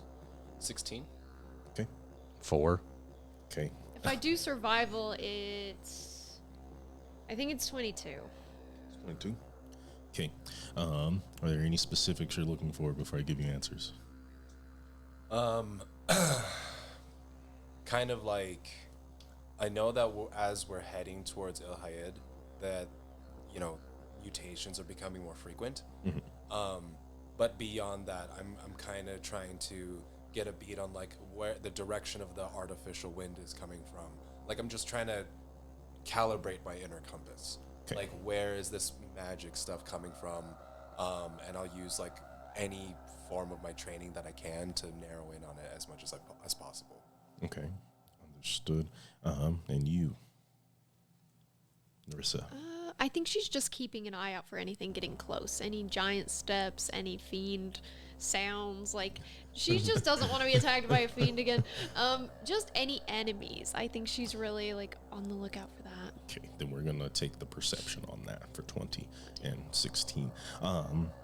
Phil, as you sort of channel the energy, you use your training that Arid has bestowed upon you and enter a meditative state almost as you're walking, and you begin to feel what you would consider the reality around you, and you try to pinpoint that magic, you try to pinpoint that wind. You can feel it not only coming from the east, but almost it's circling around you, coming from the northeast and southeast. It seems to be a multitude of energies that are all forcing themselves outward from this sort of central point you found in the east that you can only assume to be Ilhayed. Are these multiple energies like different kinds of energies? Roll Arcana.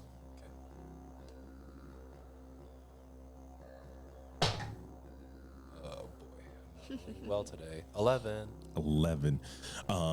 They are too entwined for you to decipher any schools of magic, but you would feel comfortable saying that there are maybe 4 to 5 plus different types of magic entwining in this area.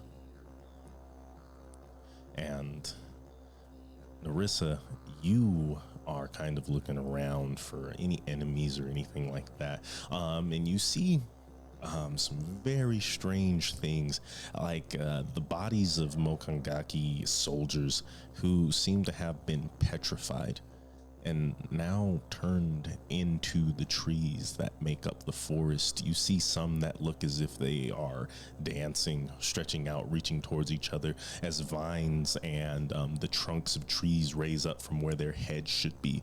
You see others who are almost in like a clamor upon themselves in a huddle that are starting to form into a bush. And you see what looks to be someone walking around in Mokangaki garb, looking listlessly for something. It's the confused guy that Nanari was talking about. I'll just let everybody know generally. I'll just kind of like point to. Looks like there's someone out there that's a little lost. Yeah, everyone begins to look, and like the whole unit begins to stop, and there's like 25 of you. Stop everyone. Yeah, going, and you see Sunshock put out his hand, and he begins to pull out a mace from behind him, and Sallow puts his arm in front of Sunshock, and you can see him, and finally this man has walked into a clearing, and you start to see a lot of foliage, like the moss and everything that is on their clothing begins to grow out in vines and branches, and some of it seems to be going through his skin, as there's a large branch that looks like it traces from his throat through his head and out one of his eyes. And he looks around and he sees all of you, and he points, and Sallow sort of steps up. Mate, are you okay? Well, And, thanks. and he starts to walk closer.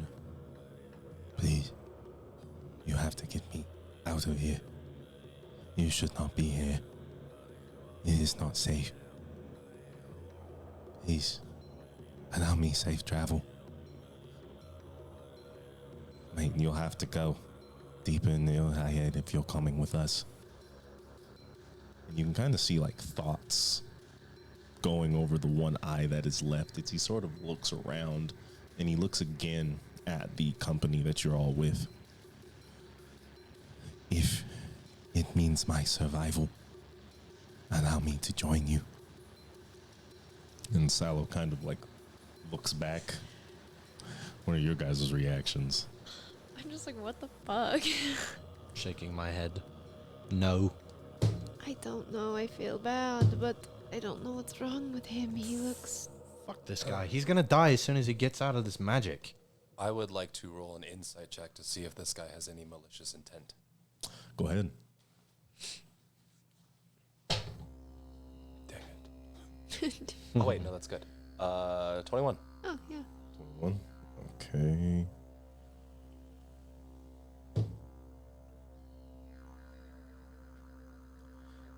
It's hard to say. You're really good at reading faces, but a face like this is hard to read. It's almost as if they don't even know what they're doing. They are looking for safety, but you can also see the hint of, it's almost like a hunger He's, behind their is eyes. he like possessed, maybe? I'll turn to Sunshock and say, didn't you say in the battle that things started turning into other things? Aye. I'll leave this decision to you. You're the leader. However, based off of what you told me, I think it'd be good to keep that in mind. And Sunshock looks at Sallow, and he looks at you, and Sallow sort of steps back, and Sunshock takes out a sword in their left hand, and they sort of start clanging them together. If you don't leave, we will have to dismantle you. Jesus Christ. But please, I am just in... Sir, Oh, fuck. whatever you are, it is not welcome. Make yourself haste before we make quick work of you. And they sort of look around, and like the original like confused and listless demeanor of this person stiffens and becomes a little hostile. The forest will make quick work of you. I hope you survive. As they start to back away further and further into the trees until you can't tell them from the forest any longer. Narissa's like, I'm gonna throw up. Let's just keep going. I lean over to Narissa. I say, this is why I didn't want to go with all these fucks. They're just fucking dick measuring over here. It was quite rude. I mean, I understand that that person is messed up, but to push him away, I don't know how I feel. Well, I personally think that he would die after whatever the magic. He had a branch through his. I fucking don't think head. he was going to survive, but it's more about the principle, isn't it? And Phil, you can hear them kind of like talking and discussing this whole situation. If I can see them, I know what they're saying. Okay. Oh, yeah. So you're very aware. So if you're keeping an eye on them, Yeah. you know their whole conversation. Dang. I was thinking we're being really sly. And Sunshock sort of like leans to you and he whispers, "Do you see that elf with the scales? Aye. Oh no. Keep a wary eye on him. He smells of magic. Is that what you mean? Not just that. Powerful magic. Very strange. There's something wrong with him." Well, you fought stranger beasts than I, so I'll just have to take your word for it. Stinky magic. What was your original status before sent on this mission? I mostly just did investigative work locally, closer to home. Sometimes I'd be sent to the kingdom capital, but for extra muscle, most of the time, local work. stay close to my partner. Well, I pray you put your skills to work. Understand their reason to be here.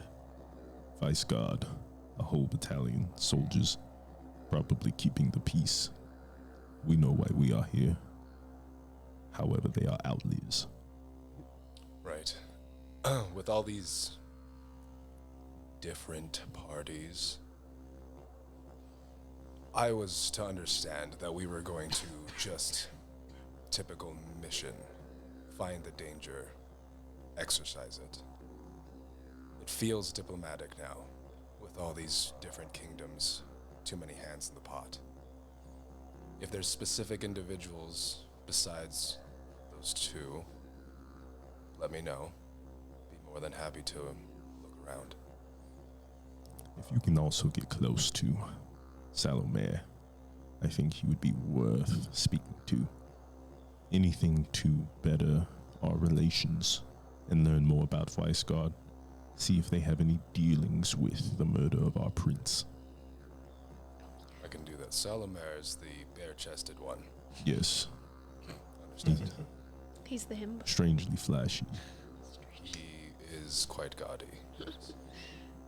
However, he likes to talk. Makes my job easy. And they sort of nod and they keep walking. You peruse, and as you go throughout this adventuring day, things seem to go without a hitch. Well, beyond the guy we turned away. Nothing extreme happens for sure outside of that one man. Yeah, I'm just like, I'm a little sad that I saw him. I feel a little sick. Don't worry. I'm sure we'll see plenty of fucked up shit And I out don't. there. That doesn't help. I guess you're right. And at this point, what you feel is a night begins to fall. It's hard to tell days from nights, nights from days where you're going. You can only go off of your internal clock that is starting to break down in this very consistent light permeating from the area. But Salo kind of like looks around. I think it's time we camp. Sure thing. And so If they you say. express that. And they find a pretty solid clearing. Nothing outside of the strange nature of the forest is going on here. And there's enough room for all of you to make pretty spacious camps. Are you going to merge your camps with any of the existing ones? Or are you guys going to try to keep your distance? I think keep distance. Yeah, probably. But Awesome. At least a decent amount, like 30 to 60 feet away each. Okay.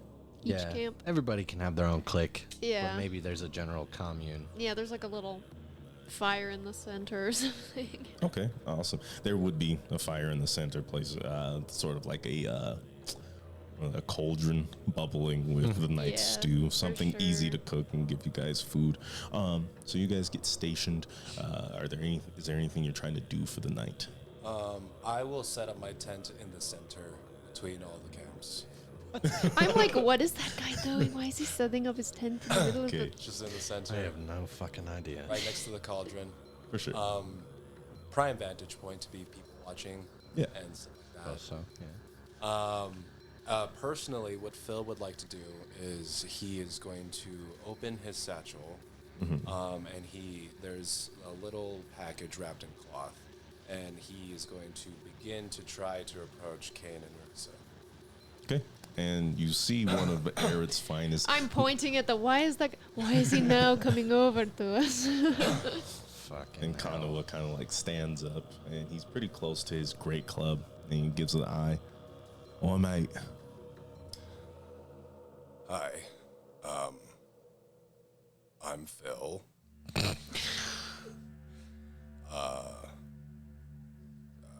Cobbler. I usually make pie, but I'm experimenting. What flavor? Peach. He sort of snarls at you. You could do better. Okay. What What's is your preference? what is cobbler? It's kind of like when you take a pie and then you mix it all What up is a after- pie? Oh, right. So there's like, have you ever had any cakes or cupcakes? No, I don't know what those are. Do you like sweet tasting things? What? I don't think I've ever had that. Oh, fucking hell. How about, What is happening? why don't you smell this? And if it smells good, try it. She smells. She's like, okay. She tries a little bit. We'll see if she likes it. And you? It's pretty good. Well, it would be rude not to partake. You didn't poison it, did you? No. Here, I'll eat some. And then I just like take a small bit and just eat it. Okay. I'll try it. Go ahead and roll if you would like to see if you enjoy it, or you can just decide. It is up to you. And it is offered up to, the third individual? Kanawa. Kano. It's offered up to him as well, but I know he didn't like it. It's good.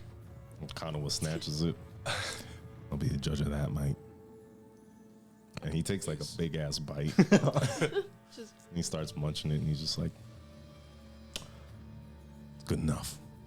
Then he good gives the enough. rest to Nanari, a branch and ice scale. The secret is that the butter is imported. Yeah. We don't have good butter in Yared. Be surprised if you had good anything there. Sam, what brings you here? Yeah, I'll be honest. I was asked to just talk to you guys and figure out what you're doing here. That's all. But personally, I am curious about that as well. I don't intend to do anything as long as you guys don't harm anyone else here. That's not my business. My business is to figure out what's going on with the magical storm and put a stop to it.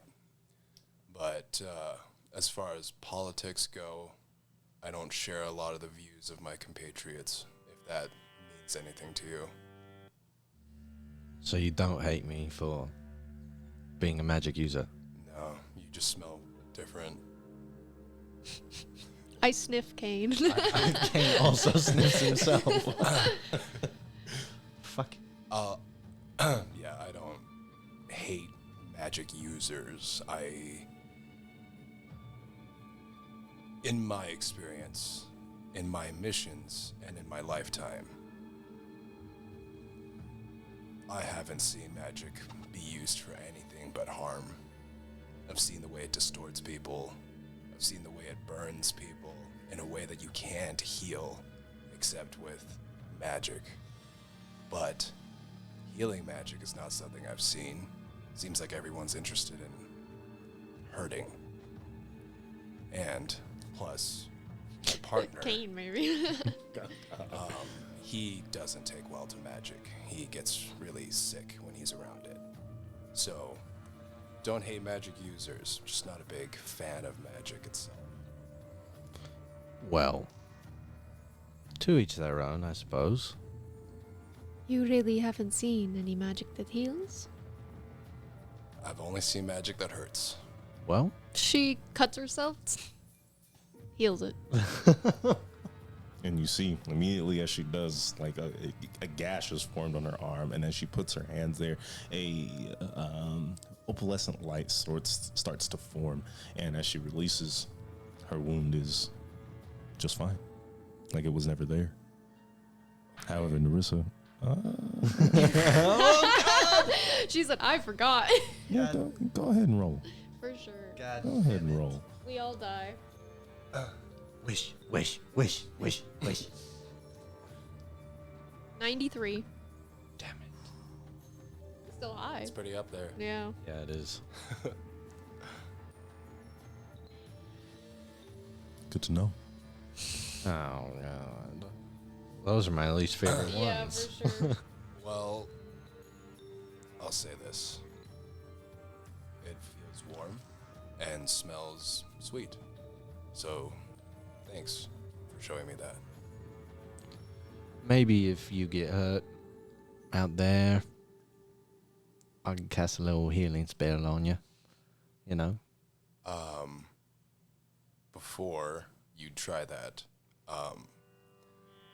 how much do you know about Arid and its people? Not a lot. I know of couple individuals that I don't particularly like. Well, we grow up in a literal bubble. That bubble is the anti-magic field. But with enough generations of people living there, it does something to you. Long story short, if you were born and raised in Arid, you can't interact with magic. You could give me a potion, I'd drink it and nothing would happen. You could try to heal me, and my body might actually deny it. What the fuck? Really? Right, yeah. Well, it's only through my curriculum and training. And you see, I forgot to describe this earlier. He has tattoo markings all up his left arm and to his shoulder, and then from like his shin down. Kind of like you got like lines and dots, kind of like circuit boards, but the way that they're patterned look like constellations across his arm. And so he's like, through training, I can do magic adjacent things. I can hold on to it and release it, but I cannot channel it. My whole being rejects it. And to demonstrate, he begins doing like casting detect magic, and you see like the tattoos start to glow, and then like a purple like a cloud kind of begins to form around his arm, almost like you're seeing stars through a nebula. And his eyes glow, and he casts detect magic. You feel it everywhere. Yeah, that wasn't. You were like bombarded. You are overwhelmed with information. I should not have done that, but that was my demonstration. I need you to roll. I was gonna say. I was does gonna it- say, does we it keep- affect the that wild technically magic? a cast? It's technically a spell. Okay. We keep forgetting. We're like, It's not the same, so I'm gonna do something a little different, Okay. but it is still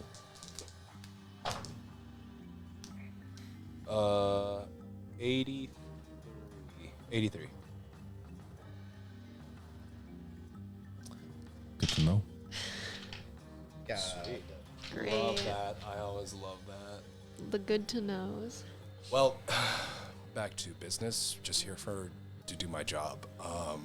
What are you guys doing here? I know those other guys. I know almost all of these different parties because of my work, but you two, or at least your group here, are strangers to me.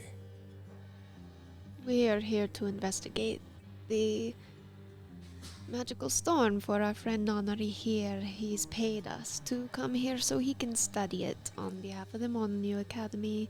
However, we have now lost 2 of our traveling companions to various magical happenstances, and now it is just Kane and I of our original group.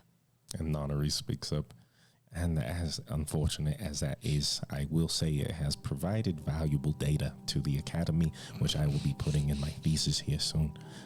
I do offer my condolences, but this has been an effective journey. Right. Sure. On a separate occasion, I'd like to see your work.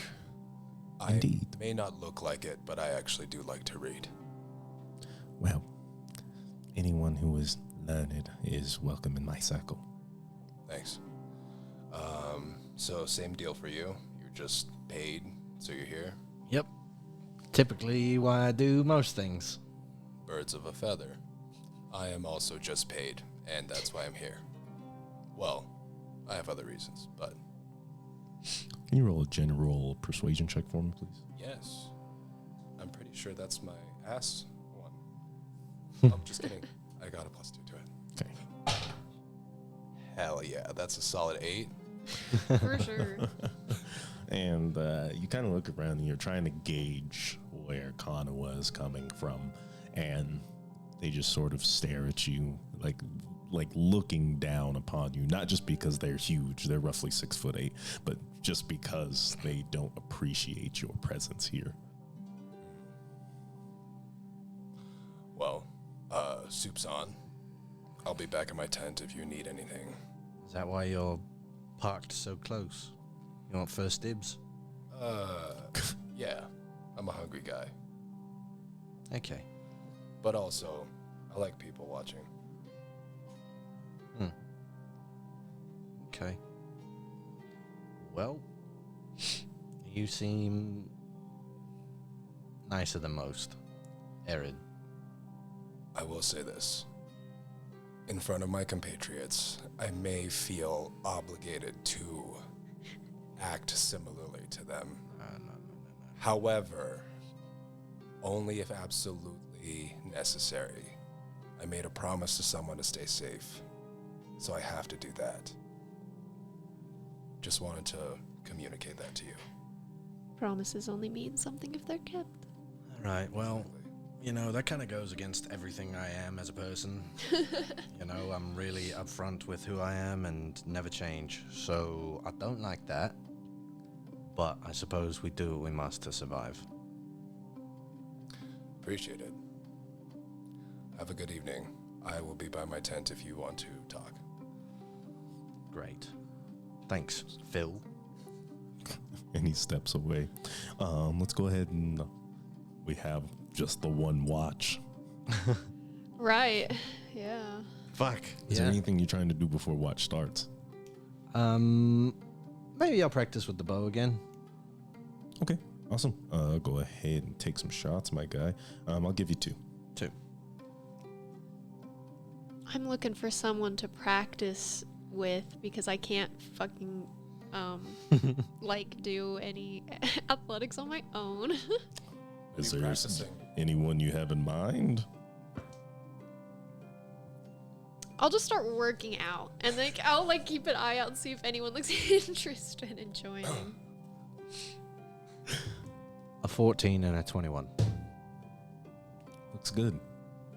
So you're making shots and you are definitely finding just like sort of like pits in trees and you're using them as bullseyes. The first one's a little off the mark, but the second one's right through. Looks good. We're getting somewhere. You are. I'm looking at some things to see what goes on. Let's see. Phil is hoisting boulders and doing lunges. Okay, and as you're working out, you see Phil working out.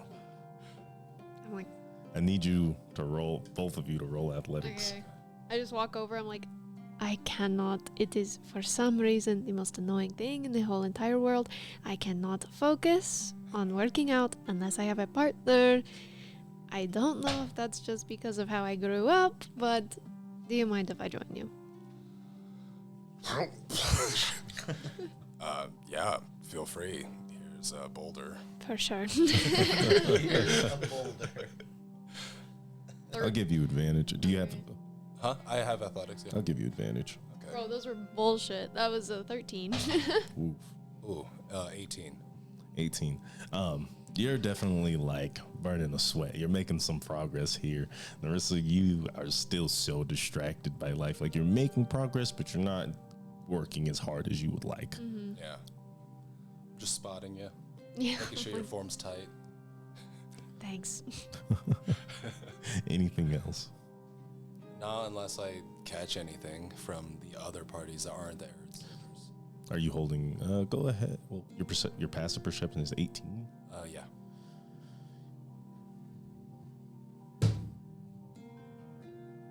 You don't really notice anything out of the norm. All right. It's all good. All right. So, you two, what's going on for the night? So we're staying up to watch? Or you can just go to bed and trust in the others. Maybe not right at first. Yeah, no. I think we should definitely watch. I just don't think we're just like not trusting people. Well, Can I have both of you roll perception, please? Yeah. okay. Oh my god, so bad. That's a 1. Good shit. Good shit. It's from all my 20s. It's all got to balance. Yeah, it all has to Fuck balance you. You guys are the best people to be doing watches. out. It really is. Fucking 5. We're so good at seeing things. And are you planning on staying up? Probably at least a little bit longer than the Vice Guard and the Arid soldiers. Okay, go Just ahead and making roll sure perception. if anybody weird is like, sneaking out of their tents and doing shady shit. 19. This is just perception, right? Yeah. Yeah, 19. 19 total? Yeah. Okay. Awesome. Okay. I'll let you guys do your thing. So that guy was nice, but a little weird. Well, definitely weird. Like, I don't. I'm biased. I don't like them in general. They haven't ever been nice to us beyond that guy. They always come up and say, well, the time isn't right now, but if I could, I would rip your skull off of your... Yeah, They're so mean. they are. They are ones to cut skulls from bodies. Yes. That is a major fact. But we're always, there's not enough of them, or we're in the middle of the city, so they Yeah. never do it, but they would if they could. Yeah, now that you say it, I've never seen an Arid do anything like dangerous towards people unless they're helpless. Yeah. Fucking cowards. Yeah, all they of them. really don't. They don't do what they say they would. At least I haven't seen it yet. Yeah, their bark is worse than their bite, It seems so. from what we've seen, I suppose. Even the one that tried to murder us in the night. Yeah, Connor fucked him up. They're worthless, all of them. You can just hear Conwell snoring away. He's really gross. I hate that snot thing.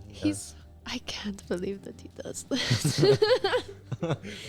He's funny. It's true. But I wish that he was cleaner.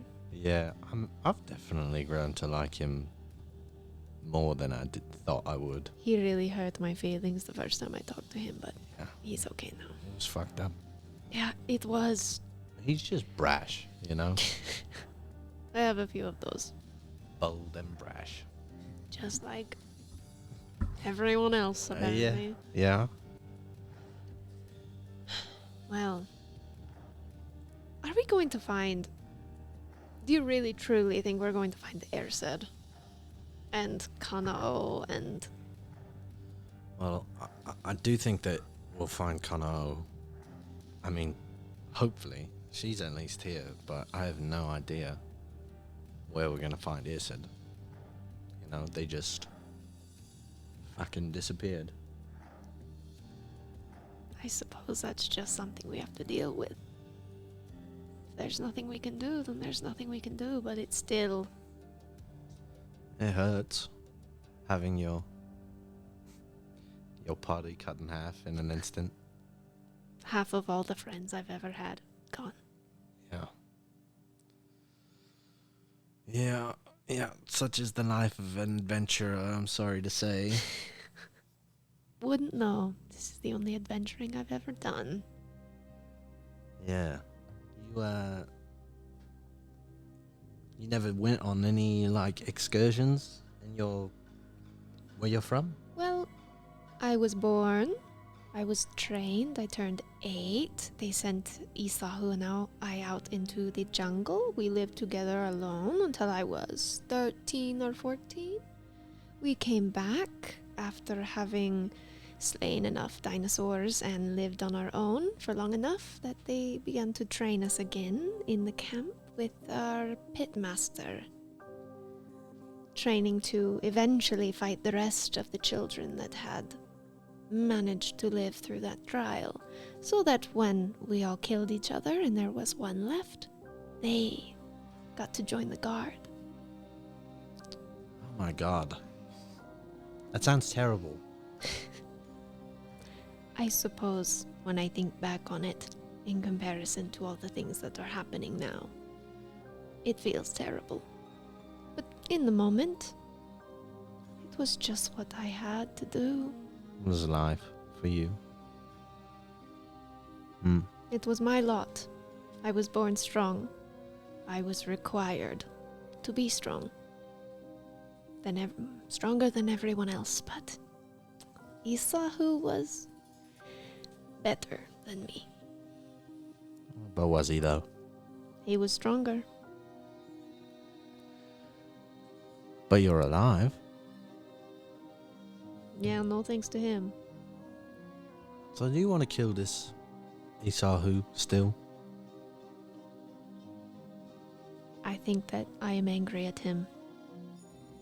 And I want to kill him because it is my first reaction. He tried to kill me. I should want to kill him, right? But really, when I think about it, no. I care about Isahu. Even though he doesn't care about me at all, whatsoever. And that is what it is. Well, I know what it's like to be scorned by a lover. And perhaps Isahu is not your lover, but a loved one nonetheless. Maybe something like a brother, you might say. Can't relate. I'm an only child, as far as I know. I guess I just have to think on it more. I'm not sure if I want to kill him. Or if I just want to kill him. Because he doesn't understand what I understand. Well, whatever you decide, I've got your back. Thank you. And as long as you don't disappear, I have yours. And I'm going to try. But I suppose in this weird fucking devil magic's happening from casting spells, you never know. And you never know. The night presumably goes on without a hitch. You find a moment of comfort. You guys all take a breather. And upon waking up, Phil, you're the first to notice Weisgard is severely diminished. What? Overnight? Yes. Excuse me? I mean, how is the relationship between Arid soldiers and Weisgard? In this particular situation or in general? In general. In general, Because I just got here. they simply respect each other. Okay. I'm gonna go to their encampment and look around and find someone to talk to real quick. There's about 4 Vice Guardian soldiers over there, and they see you coming in. They're just kind of waking up. Oh, what, mate? Morning. Yeah, morning. You seem to be missing some people. We're here for good reason. However, they left us here simply to make sure that, well, if there's anything in Ilhayat to be found, we find it. But we have other reasons to be out here. Oh, so your missing men, they just went ahead as like a scouting party? Sure. Okay. I just want to make sure that nothing like bad happened to you guys. I don't think anything bad's happened to us now. All right. You want some cobbler? And you offer them some food, and they take like a couple of nibbles, and then they just kind of do their thing. Right. And your name? Oh, well, that would be Tedman. Deadman. I'm Phil. I'm with the Arid soldiers. Sure, you already knew that. You can. Anyways, can just tell. making sure that you guys are safe. Have a good morning. Bye. And they sort of like all like wave at you, and you notice that just it's a small notice. There's a few of your own soldiers who have lost as well. There is a party of, including Dion, Sunshock, and you, there's about 13. You guys seem to be down to 8. What? We're not missing anyone, right? When we wake up? You haven't woke up yet. I'm gonna cry. Okay, well, that definitely spikes my curiosity. I guess I'll just go talk to Sunshock really quick. Sort of wake them out of their tent. I'm so sorry to wake you, but couldn't help but notice that Weisgard was missing some soldiers this morning, and so are we. They said that they sent their guys on a scouting party, but what about us? No orders were given to leave. And Okay. they get up and they start putting on their armor. Everyone, wake up. Get your asses up now. And like you hear all of this like clamor and commotion. You can hear Dion Sunshock's voice. You guys all wake up and you do see that there are only 4 Vice Guardians. And there's definitely, Salamere's definitely gone. Okay. No. Well, I know, but we know where he went. What? You said we were missing 8 He went No, you because guys he are said they down to were 8. looking Down to for 8, that missing 5. piece, Yes. and that they weren't actually going. Oh, Remember, he that's told fucking us right. where he was going. Yeah. I So remember. I'm like, I'm not worried about him. Other than it sucks that he's not here to like fight shit, but we know where he's at. Is everyone? You all wake up and Ice Scale is gone. I go. No. Not Frostbang. And like you guys are getting up, you guys are clamoring. Connor was just like kind of freaking out. Mate, where'd they go? It's the confusion, isn't it? That is So Like what, that- they think it was morning and we slept in? Like what's happening? No, like the man with the branch through his Yeah, face. I think that they are just fucking walking around somewhere. No. Ice Scale wouldn't just leave. Look, mate, it's not a fucking matter of whether they would or wouldn't. Something's playing with their fucking mind. Well, now something's playing with me. Well, look, you should look for Ice Scale. We should all start looking for these people that are gone. And maybe we should fucking tie each other to each other so we don't walk away, but We can't split up. No. That's what she's saying. And you see like Arid all scrambling together, and Dion's just like, we move. And he looks out. We're not wasting time here. I can hear you all. I don't know what you're planning, but we're going to Ilhaid. This You're- needs to stop now. Oh, fuck. he's not going to look for the men that he is in charge of? Not even a little bit? I don't think he fucking cares. They're Ew. disposable to him. Yes. You can make your choice, but we're moving on ahead. We're not losing any more men. I will keep formation, but keep an eye out. I think that those are good men, and we shouldn't just turn a blind eye to them. But also, eyes ahead on the mission. Understood. Then we leave. So yeah, I'll just keep an eye out. Okay, but you're leaving with Arid. Probably, yeah. Okay. And then Sunshock. I understand this is contradictory to the mission I provided you earlier. So if you find that you should be staying with this party to find the answers that you seek, to make sure that they will not be a nuisance to our mission, then please act on that matter. If that is an official order, I will carry it out. Aye. Do your best. You got it. And he puts his hand on your shoulder. You come back alive. We are not losing any more men. I swear it. And they all head off, and you can see them heading off without Phil. They left their sweets, man. What a surprise. So what are we doing? And Nonnery's like looking around. He's like, we should go. I want to find Ice Scale. That would be nice, but we need to find out what is happening. If I disappear, I cannot do my research. If you all disappear, I cannot do my research. And I will be left here in this forest alone. Put my hand on his shoulder. I understand. Trust me. I don't want any more people to disappear. It's actually scaring the shit out of me. But I think we should at least walk around and see if we can see anything that might have caused this, or any sense of where they may have walked off to. Then we can go. He's like, okay, we can go. I will help survey the area. Thank you. And Phil, do you walk up to the party? Yeah. Okay, and you can hear them all planning and like saying that they're gonna take a Yeah. look around. I can see them. Yeah, that's true. Hi. Phil. I remember. Yes. I was tasked with staying behind to look for our men who disappeared. Seems like you guys are missing a couple of hands too. Would you mind if I joined you?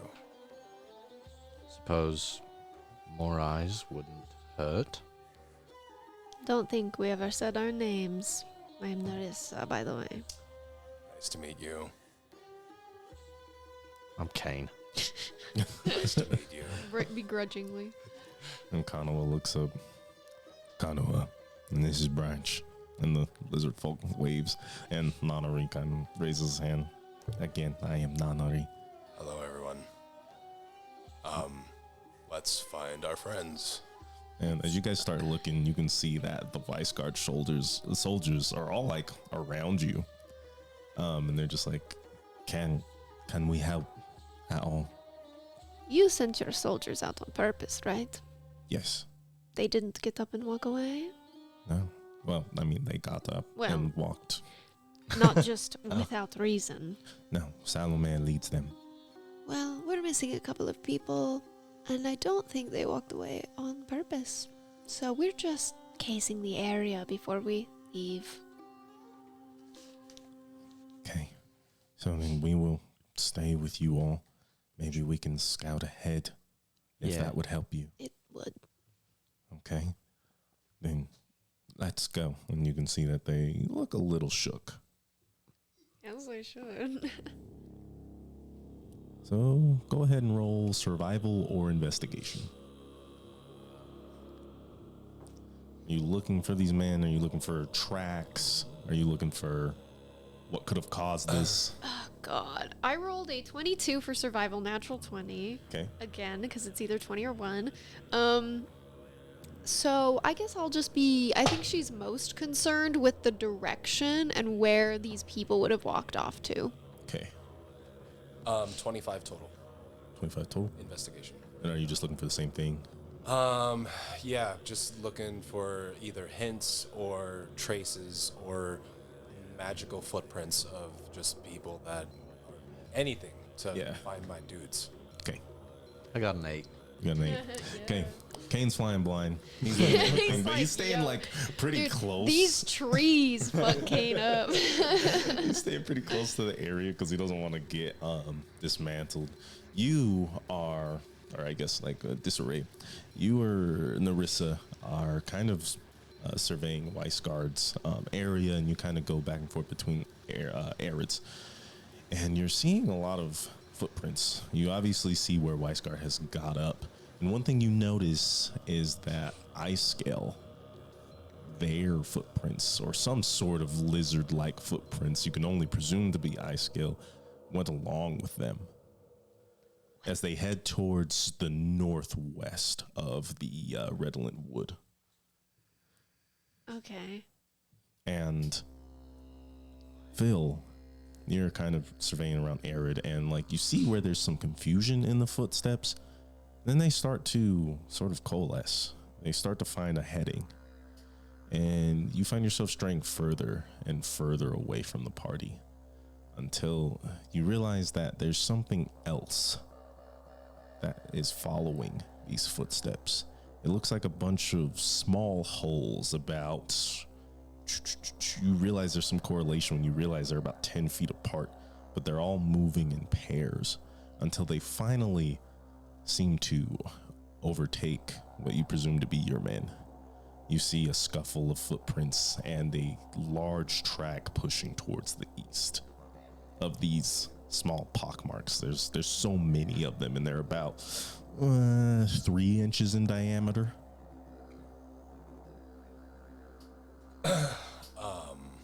I will head back to the party What is happening? Okay. and show them the footprints because I saw footprints of my men and also possibly ice scales.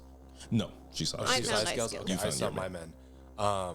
But could be relevant to the case and could help them find their other people. Hey, I found some tracks and I found some really weird tracks. If you guys want to come check it out. Yeah, I'll go. And you guys are roughly, say, about 100 to 200 feet away from the camp where you guys had set up camp.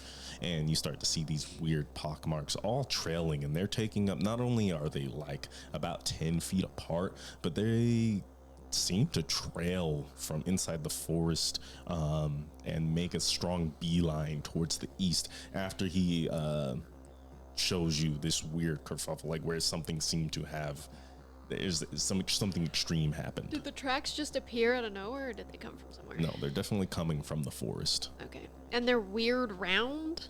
Yeah, they're like 2 dots 10 feet apart, but they all like almost if somebody was like sticking a stick into the Yeah. ground, but at intervals of roughly, so they're 10 feet apart and like how do I say this, they're 10 feet apart, but when you see like the trail that they're coming from, they're only about maybe a foot away from each other.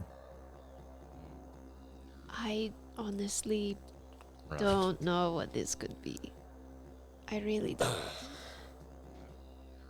It's not like the giant, it's not like the fiend, it's like someone's walking on stilts, Yeah. which is a strange thing to say, but also stranger. Ice Scale went with Weisgard. What did you say? Ice Scale's footprints were walking in the same direction as Weisgard's. What is happening, mate? You've got me. What is going on? Maybe Ice Scale has seen the light. Now, the only light that exists is to who knows. I still wouldn't change your mind about that. No way. Well, I don't know. But I think we need to make a decision on where the fuck we're going. It does seem to You come s- down to that. You said Ice Scale was with Weisgard. Seems so. So, then she's safe. Presumably. I could guess she might be. I think we need to Are just. you going to be good without me? What the fuck? Are you going to be good without us? None of myself, mate. But if you think you know about Weisgard, right? Yeah? What if they hurt her? Well, I don't know. Am I here for this? Yes. Is Ice Scale a arcane user? I don't No. think so. No. But they are a lizard folk. Oh. I'm over that. Alright. I mean, as long as this person doesn't use magic, I don't see why they'd be in danger of Weisgard. Look, they don't take kindly to us, mate. They are they are messengers of Right. Tuhanuel. Is that a god? It's a I whisper in your ear. It's a cult for dragon worship. And I don't think Weisgard takes too kindly to that. Right, that makes sense. Look, Konoha. Do you must. If you need to go and find your friend, I understand. don't get lost. Yeah. Hey, get lost, mate. Someone's getting lost. And I'll make damn sure it's not me. Right. So- Branch, You might as well fucking take Branch with you. yeah. I'm telling him that we're leaving. Take him. Take Branch. You should have someone. You all stay safe. We find this right here. There's too much shit here. We'll leave. There's obviously tents still set up from Arid. We won't touch this place. We'll come back here if we find anything. Okay, but we're moving to Ilhaed. We're not coming back here. You'll come back here. You trying to get back to Tomomori? I mean, eventually. Exactly. We'll wait here for you if we come back beforehand. Okay. Okay. Take care of yourself, Kanawa.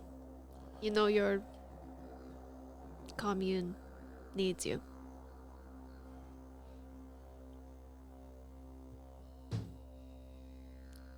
No, maybe I've changed my mind.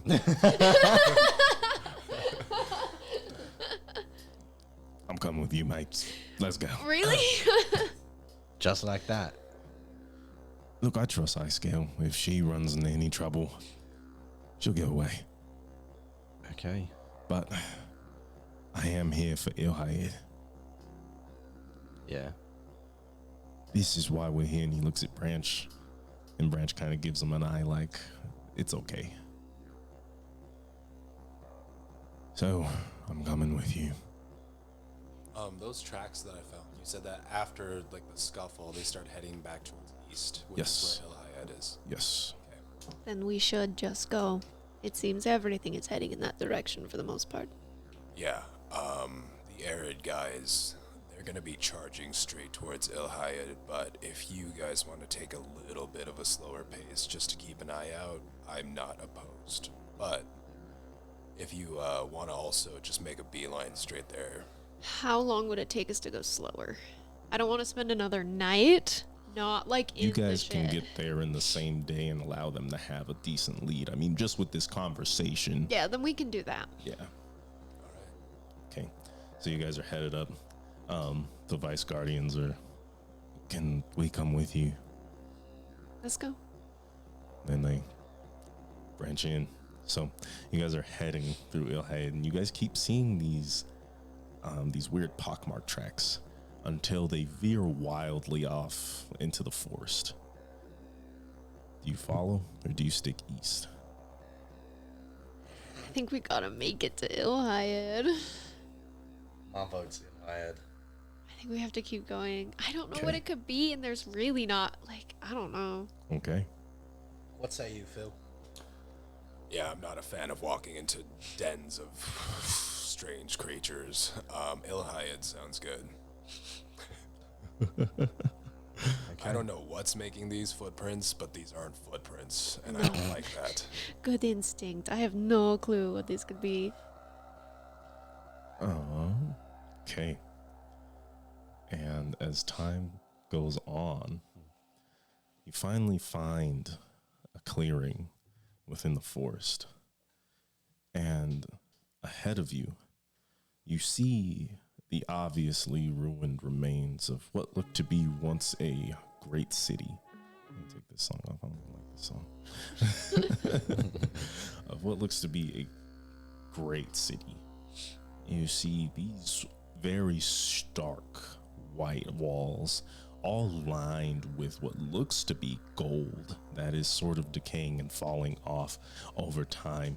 And these very large walls, you're looking at maybe 200 foot radius on these walls. As you look back, and sitting against the sky are the remains of onion domed towers that are crumbling inside each other. And in front of you is an archway that is lined with golden.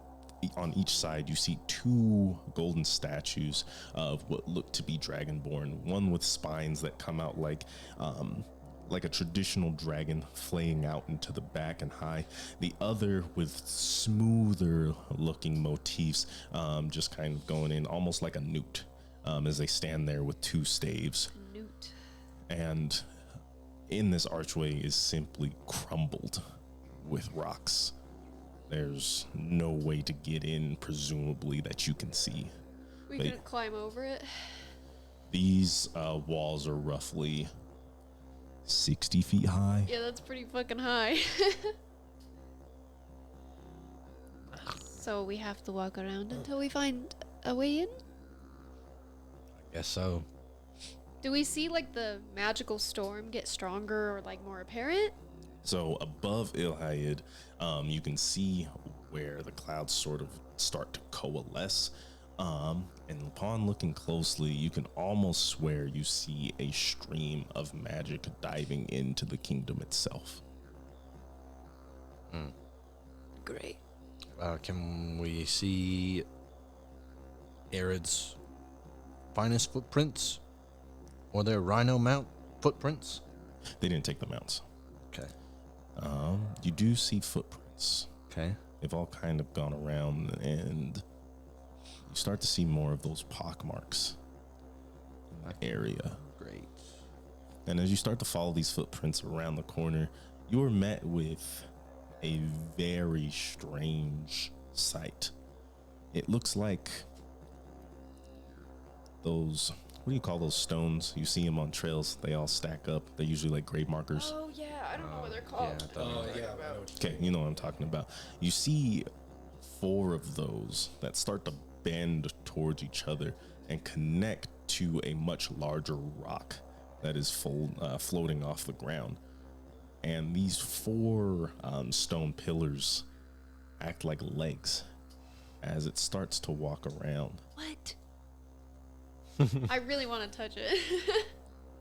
And as you start to get closer, it's apparent that this thing notices you. I back away slowly. And it starts to shake. And the ground underneath it starts to shake. No. And you feel it, your body rocking and rocking and rocking. And I need you all to make a dex save, I believe. Shit.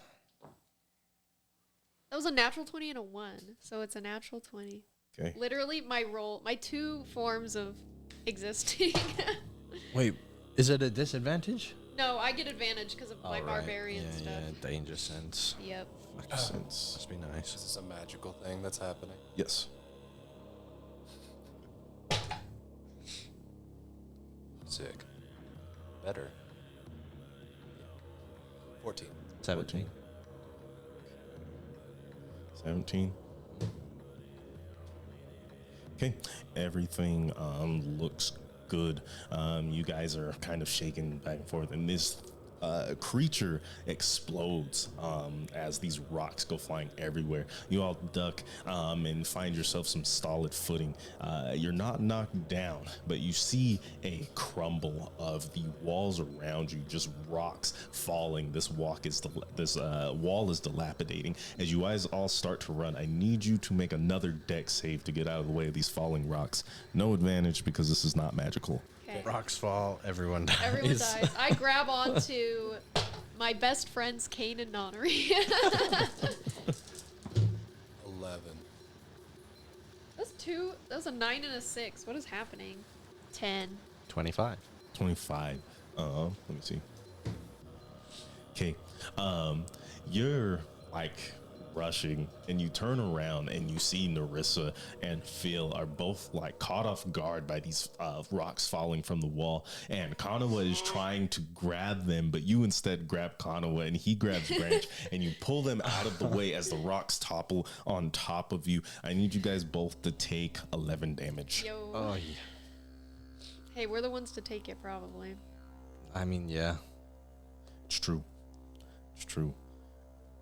Beefy. Now you see what looks to be like an opening in the corner of Ilhayed. It's not like a door, but the wall where it was once 60 feet is now about 30 feet. It's still high. Now we can climb it, I guess. She's like brushing rubble off of her body. I can try. You don't think we should try and get away? What if there's more of those things? No, we should definitely try and get the fuck in here. After you, mate. Connor, I thought you were brave, you know? I'll say as I start to attempt to fucking climb this wall. I like the idea of Kane like stepping over all these. I thought you were brave. Trying to like. I need you to make an tripping. athletics check. Okay. That'll be really good. Yeah. I'm very, very strong. Super athletic. Yeah. That's 5. That's a 5. Yeah, I have a 0 modifier. Good.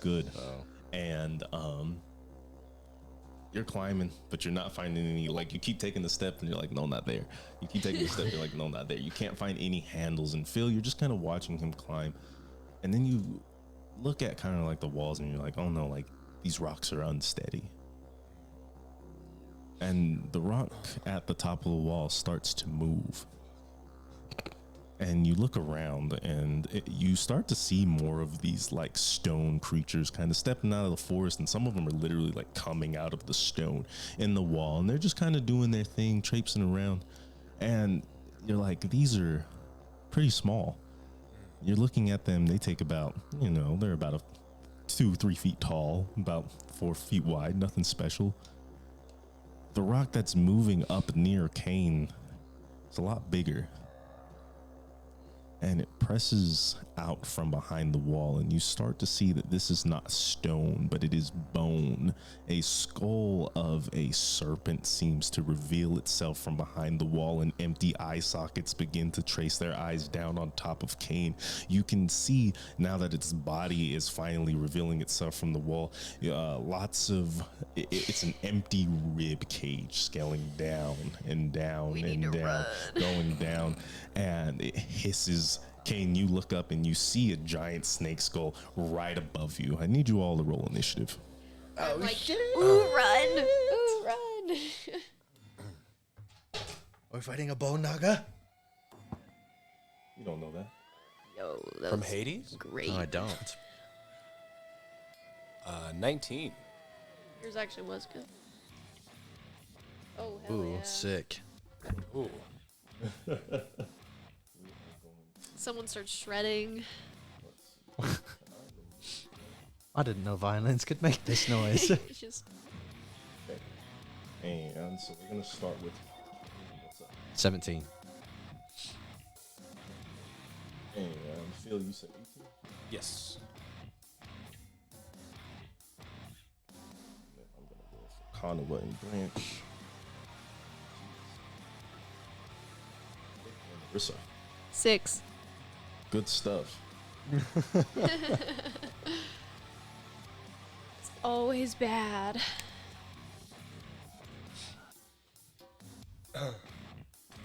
All right. At the start of battle, you see my tattoos glow, and the nebula is projected, and like the constellation kind of wraps around me, and then it kind of like fades out. But you can see like this translucent, like thin layer over me.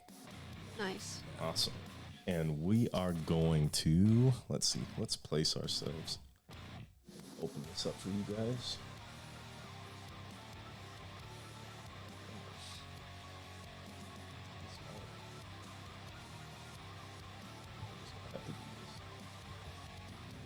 Okay.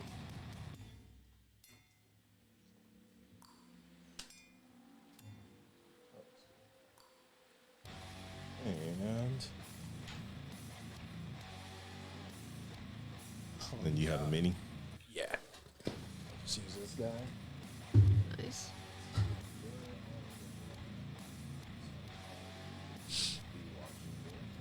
Standing behind. Yep. Konoha. Anything that I'm placing down here, whether it looks open or not, is simply rubble. Okay.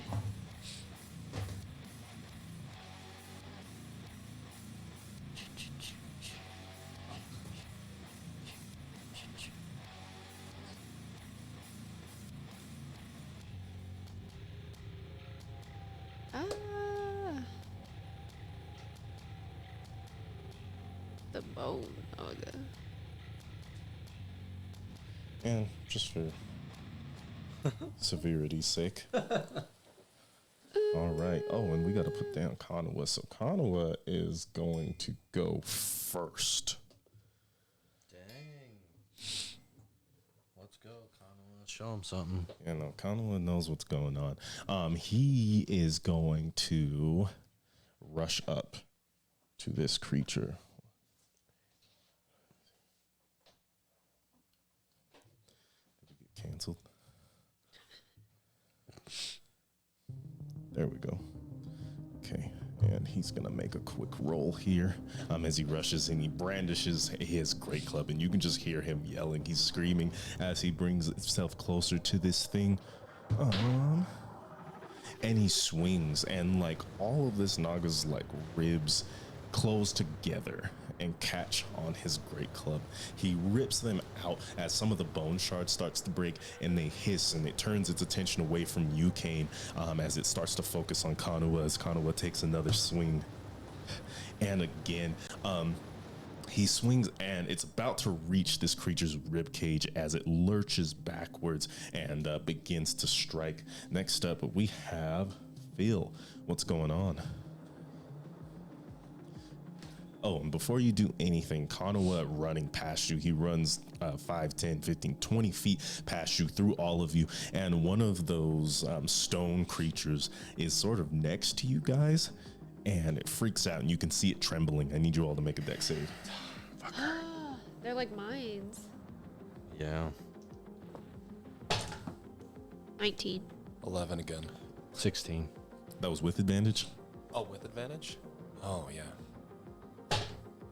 Nope, 11 again. 11 again. 11 again. Okay. So as it explodes, the rocks shoot out and into the wall, and you can see the wall begin to crumble even more. They're about 10 feet more down this rubble. Kane, Narissa, you guys are fine and get out the way and find your footing super quickly. But Kanua, in the force of his swing, swings around and finds himself on the ground, rocks falling upon him. And Phil, it's hard. You're ready to attack this creature. You're rushing towards it, and you realize that the ground has lurched from under you, and you find yourself fallen prone. It's the beginning of your turn. After you take 9 damage. These rocks really are gonna fall, and everyone will die. It's half my movement to get up, right? Yes. Okay, so I use half my movement. It's got 15 left. Let's see what I can do. Sorry.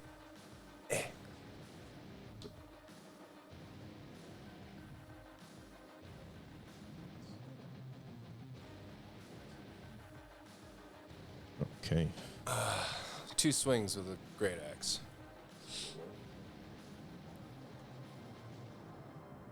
Let's see. Okay, first attack. That's not good. It's a natural 1. It's not good. Second hit is natural 20 That's just Nice. what happens. plus isn't 7. it? So I will roll a d12. Okay. Oh, and just roll the d12, and everything you get is going to be 12 plus that. Okay. 12 plus 5 is 17, plus 4 is 21. 21 damage. 21 points of slashing damage. Okay. You rush up, and it like lurches its body away in only the way a serpent can as you swing your axe. And it's left itself open as part of its body begins to coil up, and you take that momentum to fling around and swing it down on top of its body. As you can hear its bones break and crack, and it screams into the air. You do how much damage one more time? 21 points. Nice.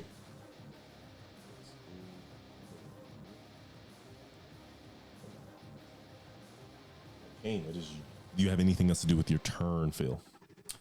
Nope.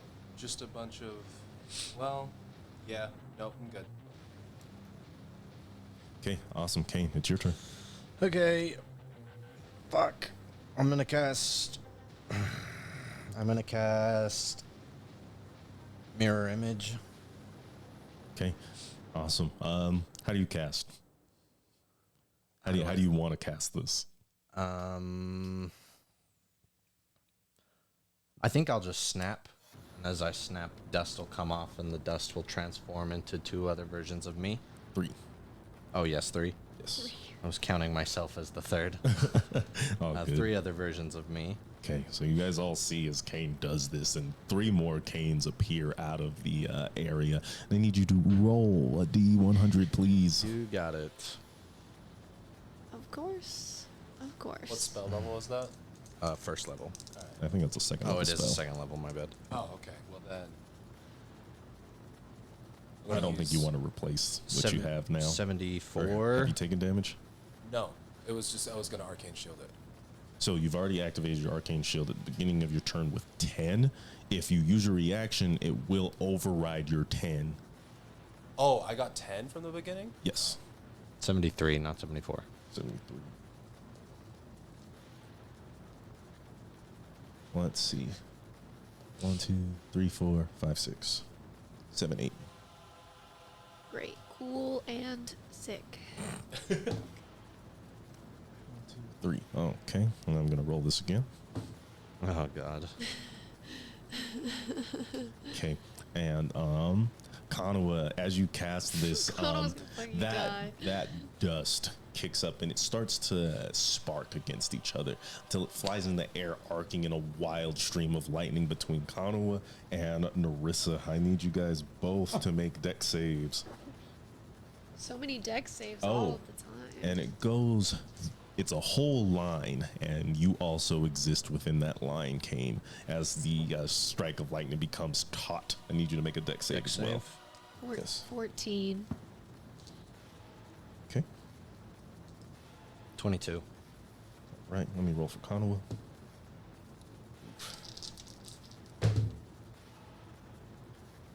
Okay. No, yeah, 14.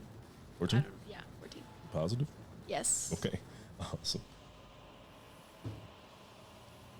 Okay. That lightning does make its place on you, but you stand to the ground, try to ground yourself, and the lightning dissipates. You only take 6 damage. Kane, it like bounces through the clones you've made of yourself, but before it finally gets to you, you also take 6 damage. But you look over and you see Kanawa is surging with electricity as he Like, oh, screams into no. the sky, and kind of leaves himself. You can see that he's kind of steaming after this, and he looks at you. Sorry, mate. Fuck, mate. Anything else you can do with your turn? Yeah, I'm gonna inspire Narissa. Sorry. I'll say. We talked last night about you thinking that you're not the strongest, but you're the strongest person I've ever met. So we need to fucking kill this bone snake. Let's go. Got it. And you are inspired. Take your d6. Do I need to roll again for inspiration? No, I don't think I'll make you. Okay. Thank God. More lightning. Okay, and the creature sort of like looks around, and then it looks specifically at you, Kane.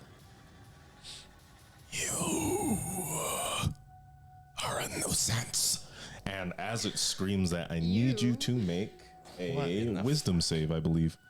Okay. It looks at you, it just says, you are impossible to underestimate. And you're like, wow. Damn. That Wisdom would save. just something so innocuous, but mean all the same. It's not charming me, is it? I wouldn't call this a charm, no. And I'm also going to roll a d100. Casted a spell. Fuck you. 12. Okay. And like you find yourself like finishing your sentence towards Narissa. Narissa, you're still inspired, but you stop still in your place. It's hard for you to breathe. You can't move your fingers. You can let alone move your tongue. You are paralyzed. Oh, no! My fucking God. Oh no, that's bad. Okay. Bad. That's real bad. Bad. And it is going to maneuver itself. And so it stays within your range. It's not going to provoke an opportunity attack. What about Kanawa? It stays within Kanawa's range. It's Okay. gonna fucking kill you. So we All gotta right. wrap this up. I didn't even do anything. No, but if it gets an attack on you, it's like an automatic crit because you're paralyzed. You're gonna take a fuck ton of damage. We gotta wrap this up. Hang on. So, it's fine. I didn't want to use all my spells, but I will. Which one is Nanari? The lady? I'll put Nonary as. Branch. Okay. Okay, awesome. And then we got to do one more. over here, as you start to see more of these stones form themselves out of the rubble and walk out of the walls, and they're just kind of clambering there just around in the area. But that's all that they do. Let's see. Ice Scale is too scared to do anything. Ice Scale. And Nanari says, "Are you sure you want me to cast?" As they whip out their book. You gotta do what you got to do. Okay, awesome. And they are going to, as they begin to speak in a strange arcane tongue, snow kicks up from out of nowhere and begins to climb around the bone serpent. Looks good. You can see a lot of its bones start to like chip away, as it looks like hands made out of frost are beginning to pull apart its ribs. And they take some damage. Some damage. Looks good. Good job, Nana. Okay, top of the round with. I didn't get to go. Oh, you didn't get to go? Oh yeah, you're last. I am last. You're big last. Let's go. What are you gonna do? Oh. Get up 10 feet within its space. All right. So you move around. I'd say that's 10 feet. You move 5 feet down. You're with 10 feet within the serpent's range. Okay. And then I will rage. Okay. Awesome. A Just cold spirit cold, depends. yeah. Yep. Her eyes, they go completely thin, almost gone, like pupil. Pulls the glaive out, flip it around. She will recklessly attack. Okay. Awesome. As you begin to twirl the glaive in the air and bring it down with a righteous fury. Natural 20. Looks And good. I'm going to smite. Are you gonna smite? Are you gonna smite? Let's see it. Let's just kill it. Smite it, almighty smiter. Let's see that damage. So you're doing a minimum of 10 plus 6, 16 plus a 2d8. And are you smiting? You only have first level. Yeah. Okay, So so just one first level so smite. 32 minimum plus. Plus whatever I roll. Yes. 7, 8, 9, 10. 11, 12, 13. 22. 22 Yeah, on top you of didn't- 32. Yeah, you didn't forget this die, right? The little. That was I did. 'Kay. Yeah, I did. Okay. So that would be G's. Is that plus your rage? Plus 2. So 24? 24. 24 plus 32 is 64.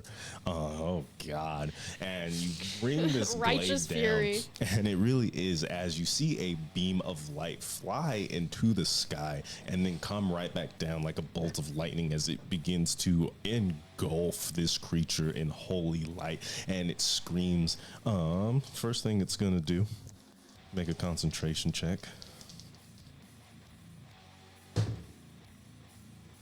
And Kane, you feel yourself released. You have your back within you're back within your senses. And oof. As the light dissipates, you can see this creature sort of swaying back and forth like it's been knocked off kilter, like there's stars swimming in its eyes. You can suspect that you've done an ample amount of damage. Don't paralyze my friend.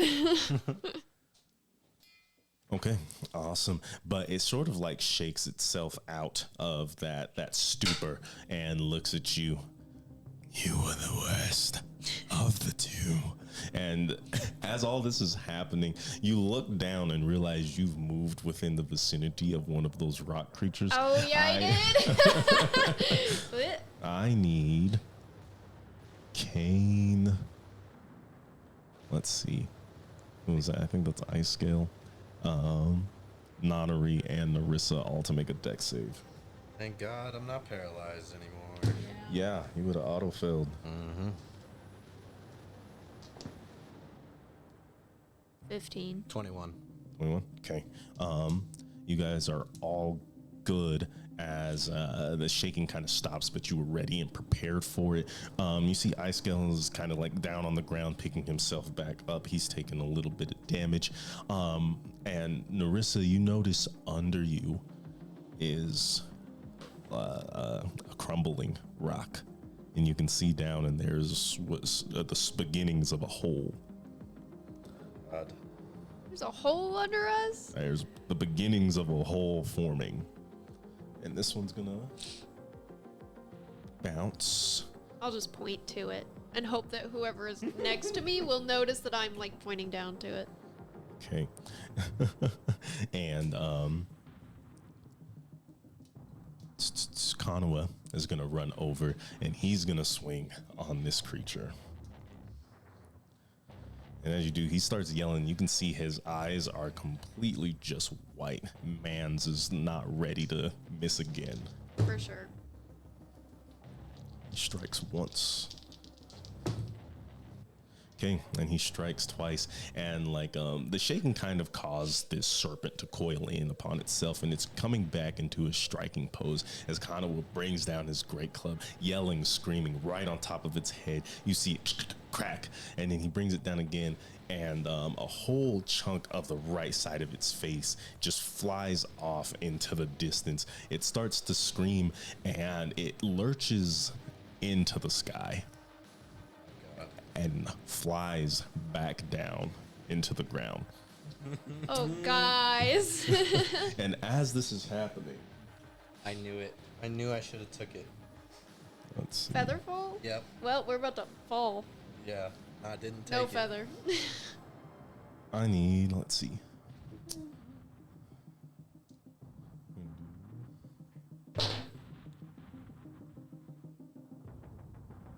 Kane and it looks like I think we said that was Icescale. Is gonna be Bob, I need you to make a charisma save. Oh, God. Okay. Should be good at those. Yeah. Charisma is good. Oh, wow.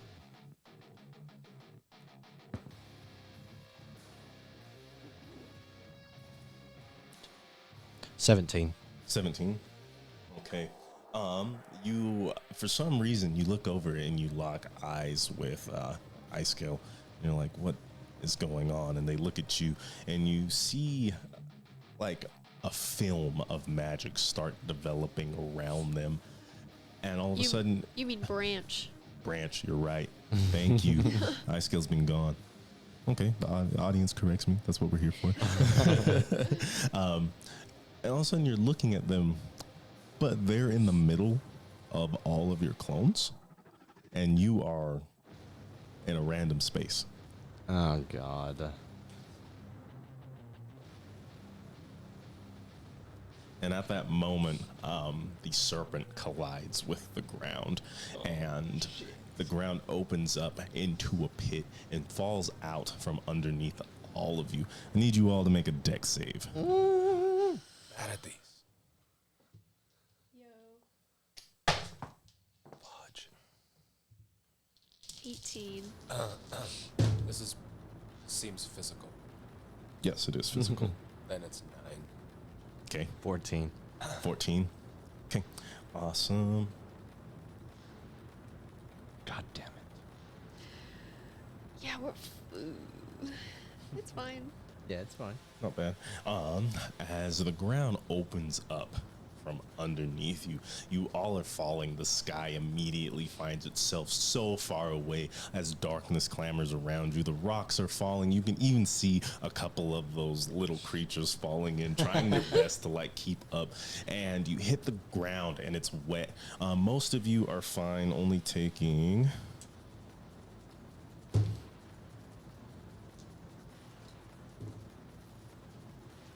7 damage. However, Phil, you feel the full force of this fall landing right on your back, taking a full 15 damage. Oof. And you all look to see the serpent slithering away down deep into this dark tunnel. What a little bitch. And you are left in the darkness of what seems to be some sort of sewer. There's water trailing in, leading east, deeper into Ilhaid. Fuck.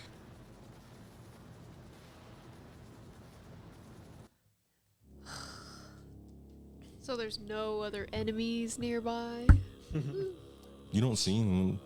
A lot of the little rock creatures, as they fall, they come apart, and just you can hear the rumbling of the earth around you. And actually, let me see. There was one. So there's only the one. Let's see. God damn it. And as it explodes, more of the earth near the entrance begins to cave in. So I need you all to make deck saves. God, you're a fucker. Oh, sick. I feel like you don't want me here. 20, not natural. Oh, 18. Okay. 24. Okay. You guys all dive out of the way as the rocks divide you, Nanari, Kanua, and Branch. You three are left on the other side of a giant mound of rubble. Mother. Shit. And you can hear Nanari screaming. Says, someone help. Oh shit. This isn't good. You hear Conwell. Mate, what's wrong? I can't. My leg. It's trapped. Oh no. Oh god. How Hey, big Mace, can you get over here? are Can can we? we? It's about 30 feet of rubble. I'll climb it. I'll climb it too. Okay, I I'll- need some athletics checks. To keep the advantage of the rage, just until I can get over there and do some lifting. Yeah, I'm gonna I stop will you. hurt my. Yeah, I will hurt myself to do so. Roll a d6. Oh god. 3. 3. So 2. Okay. Yeah. Well, no, just one. Okay, 1. What's up? I just rolled poorly. What'd you roll? 11. 11. Okay, we're out of initiative. Nothing's crazy is happening. So, Narissa, you rush up 24. there. 24? Okay, Yeah. cool. You rush up there and, like, you make it a point to take any of the jutting rocks and use them not only as a propellant for your motion, but something to keep you in it, concentrated, focused, and you're stabbing your palms into them to really, like, get into your senses as you rush up and find your way over. Phil, it takes you a little bit longer. Kane, are you rolling? Slow and steady. You gotta be 13. safe. 13. You and Phil kind of come around, and like as you guys are coming around, Narissa, you're already down on the ground, and you see that Nanari's leg is trapped under the rubble, and he's kind of freaking out. Connor was backing up. He wants to keep his hands free of this. He's checking on Branch. Branch is knocked unconscious on the ground, but safe from the rubble. I'll take care of it. Help me lift this. Yeah, Okay. I can help you. Okay, awesome. Okay. Roll. Natural 20. 25. Easy enough. You We're lift buff as hell. you lift out with one hand on the rocks covering Nanari's leg. Phil, you as well. I'll push that up. You take your other hand, Narissa, and pull Nanari out, and you can see his leg is just kind of not crumpled, but just shy Broken. of broken. Yeah, he's not gonna be walking on that for a while. God. I'll give him 10 HP. And you see that the holes and scars and the wounds that are open in his leg begin to close up, but you don't see any strong retraction of the form of his shins. And he sort of calms down just a little, which is not saying much for Nanari. Yeah. We, And then I'll drop the rage. Just I will hoist up Nanari and have him piggyback me. and he's kind of, are you sure this is all right? Yes, it's fine. Just don't squirm too much. Never would I have thought I've seen the day of one of Arid's finest carrying me through one of my expeditions. Yeah, well, the title doesn't mean much to me. We never should have come here. Well, we're here now. Don't get down in the dumps now, Nonnery. Look at us. I promised I wouldn't let you die. I didn't. I will do everything in my power to keep all of you safe. I swear that. We make it out of here, okay? I know you're scared. I'm fucking scared too. Roll persuasion. Great. I want to help with that. Okay, go ahead. What do you say? What do you do? I am going to say, little scholar man, what drives you? Why were you out here in the first place? To learn. You can't learn. You cannot push the boundaries if you do not go outside of your comfort and safe zone. Okay, sounds good. What was your roll? It was 18. 18. Okay. And Nonnery sort of calms down. His breathing slows. You're right. Thank you. Both of you. But where do we go from here? Are we going to traverse these tunnels? We don't know what lies beyond. Well, we can't fly back up there. Yeah, they didn't teach me that. And Conoway kind of picks up Branch, and Fireman carries him across his back, dragging his great club with one hand. As far as I fucking see it, we gotta see this through, mate. Can't very well leave now. Eliad. You're high. And Kane, you're sort of like looking around, taking a vantage of the area, trying to really assess what exactly is going on. And you look into the darkness. You hear a voice. Good. I see you've made it. Come. And you're looking around, and no one seems to notice or hear what you're hearing. And you make your way across the rubble, and where the serpent exited, you see a form. A woman, standing tall, nearly touching the ceiling of this tunnel, which is an easy 30-40 feet high. Holy shit. Long black hair touching the ground, trailing back into the darkness, and sitting under black bangs, you see the palest of white faces. Kane, this is why you are here. Are you two and all? They don't respond. Follow me. I'll follow. You walk into the darkness. Forever it feels like. Step by step by step, until you see a light at the end of this tunnel. The woman leads you without speaking. Finally, you reach the entrance. Almost instantly, it feels like. And again, you're looking upon Ilhaid, and where once sat a dilapidated castle, you now see what looks to be a kingdom in its pride. Towers reaching towards the sky, a sky covered in black and dark clouds as lightning flashes across, and in the middle of the town square that is Ilhaid, all you see is a large skull and one head makes its way from out the skull. A dragon coated in shadows. Gold lifted behind. Another head raises shadowy silver. Another head raises shadowy bronze. Until 5 sit before you, all looking down.